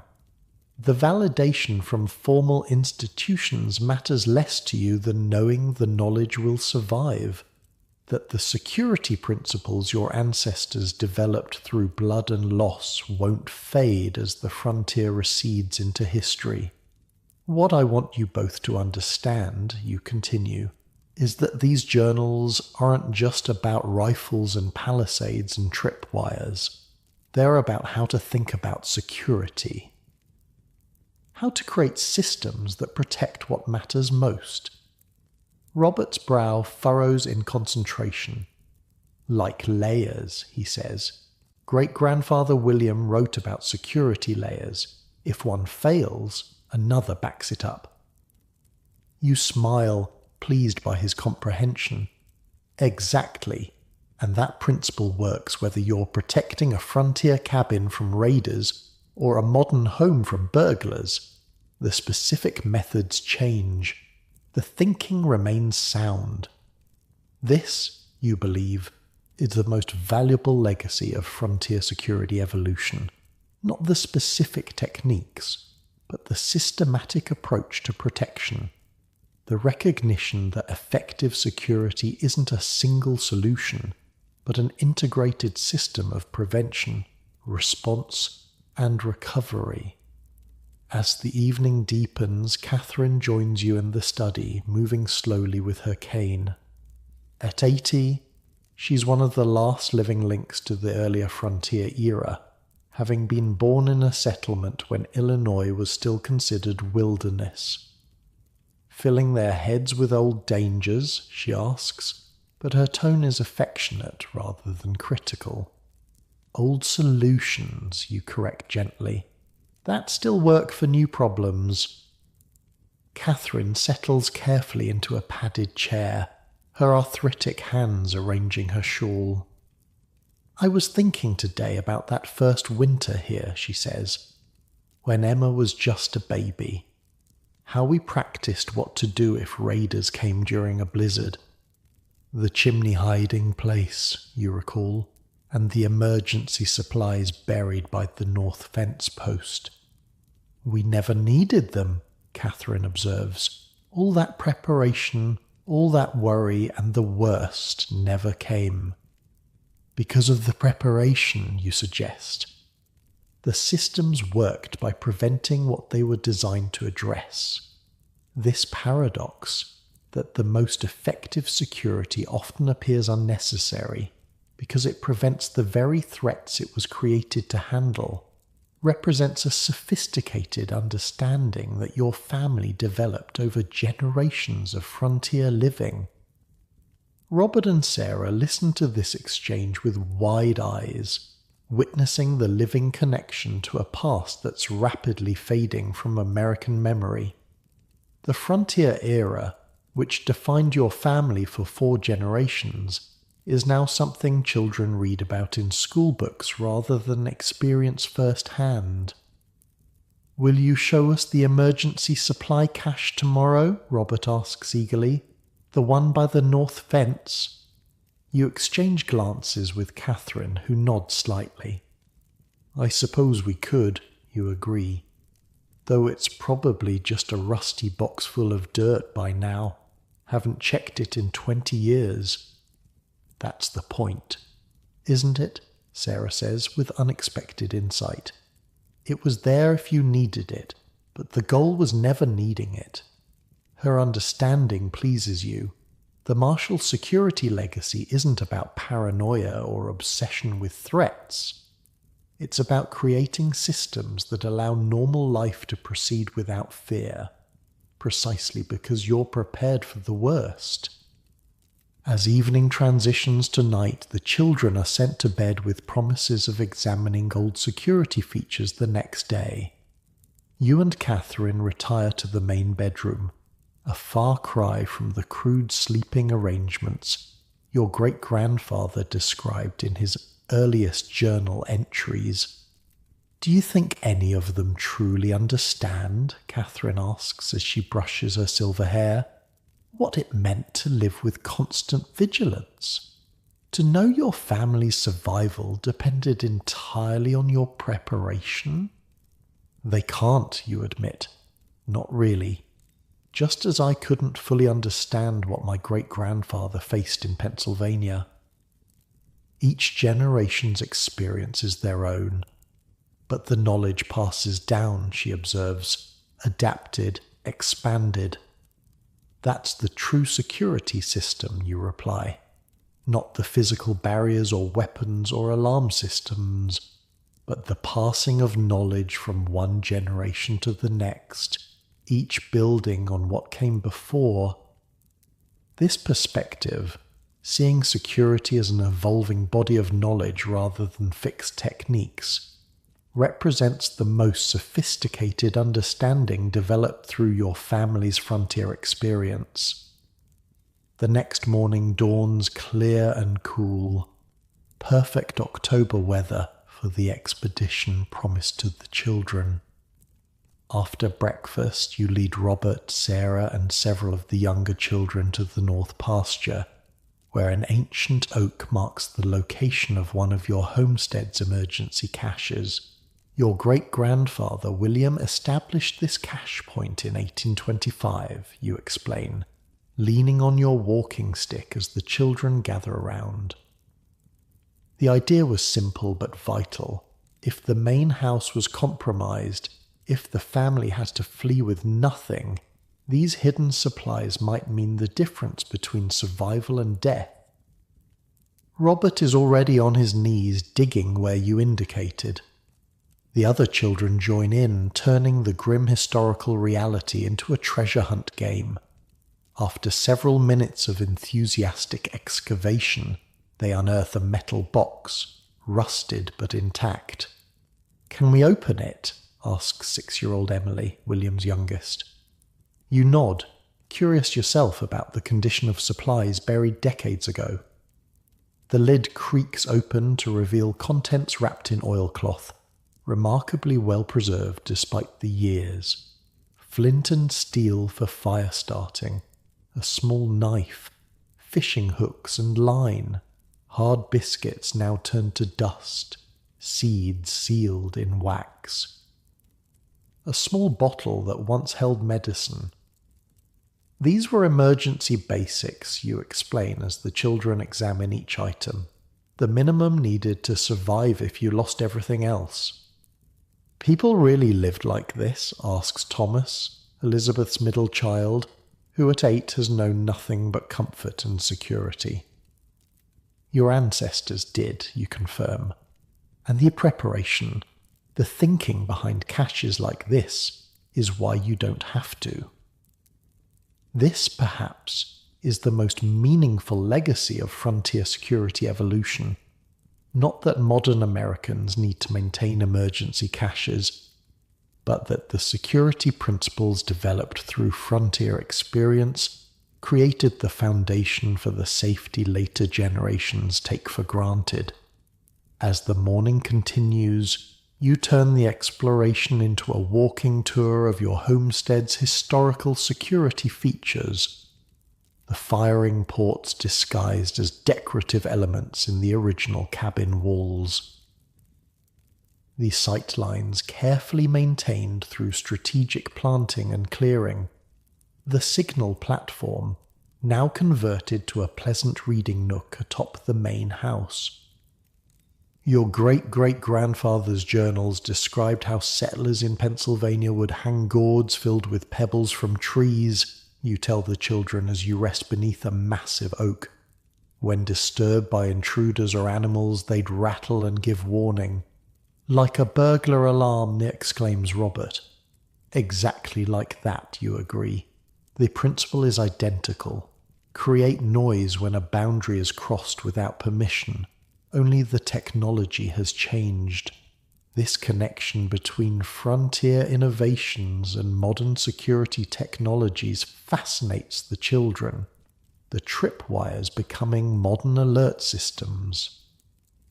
the community patrols evolving into police departments, the signal networks transforming into telegraphs and telephones. By afternoon, as you return to the main house, you notice William watching the proceedings with a thoughtful expression.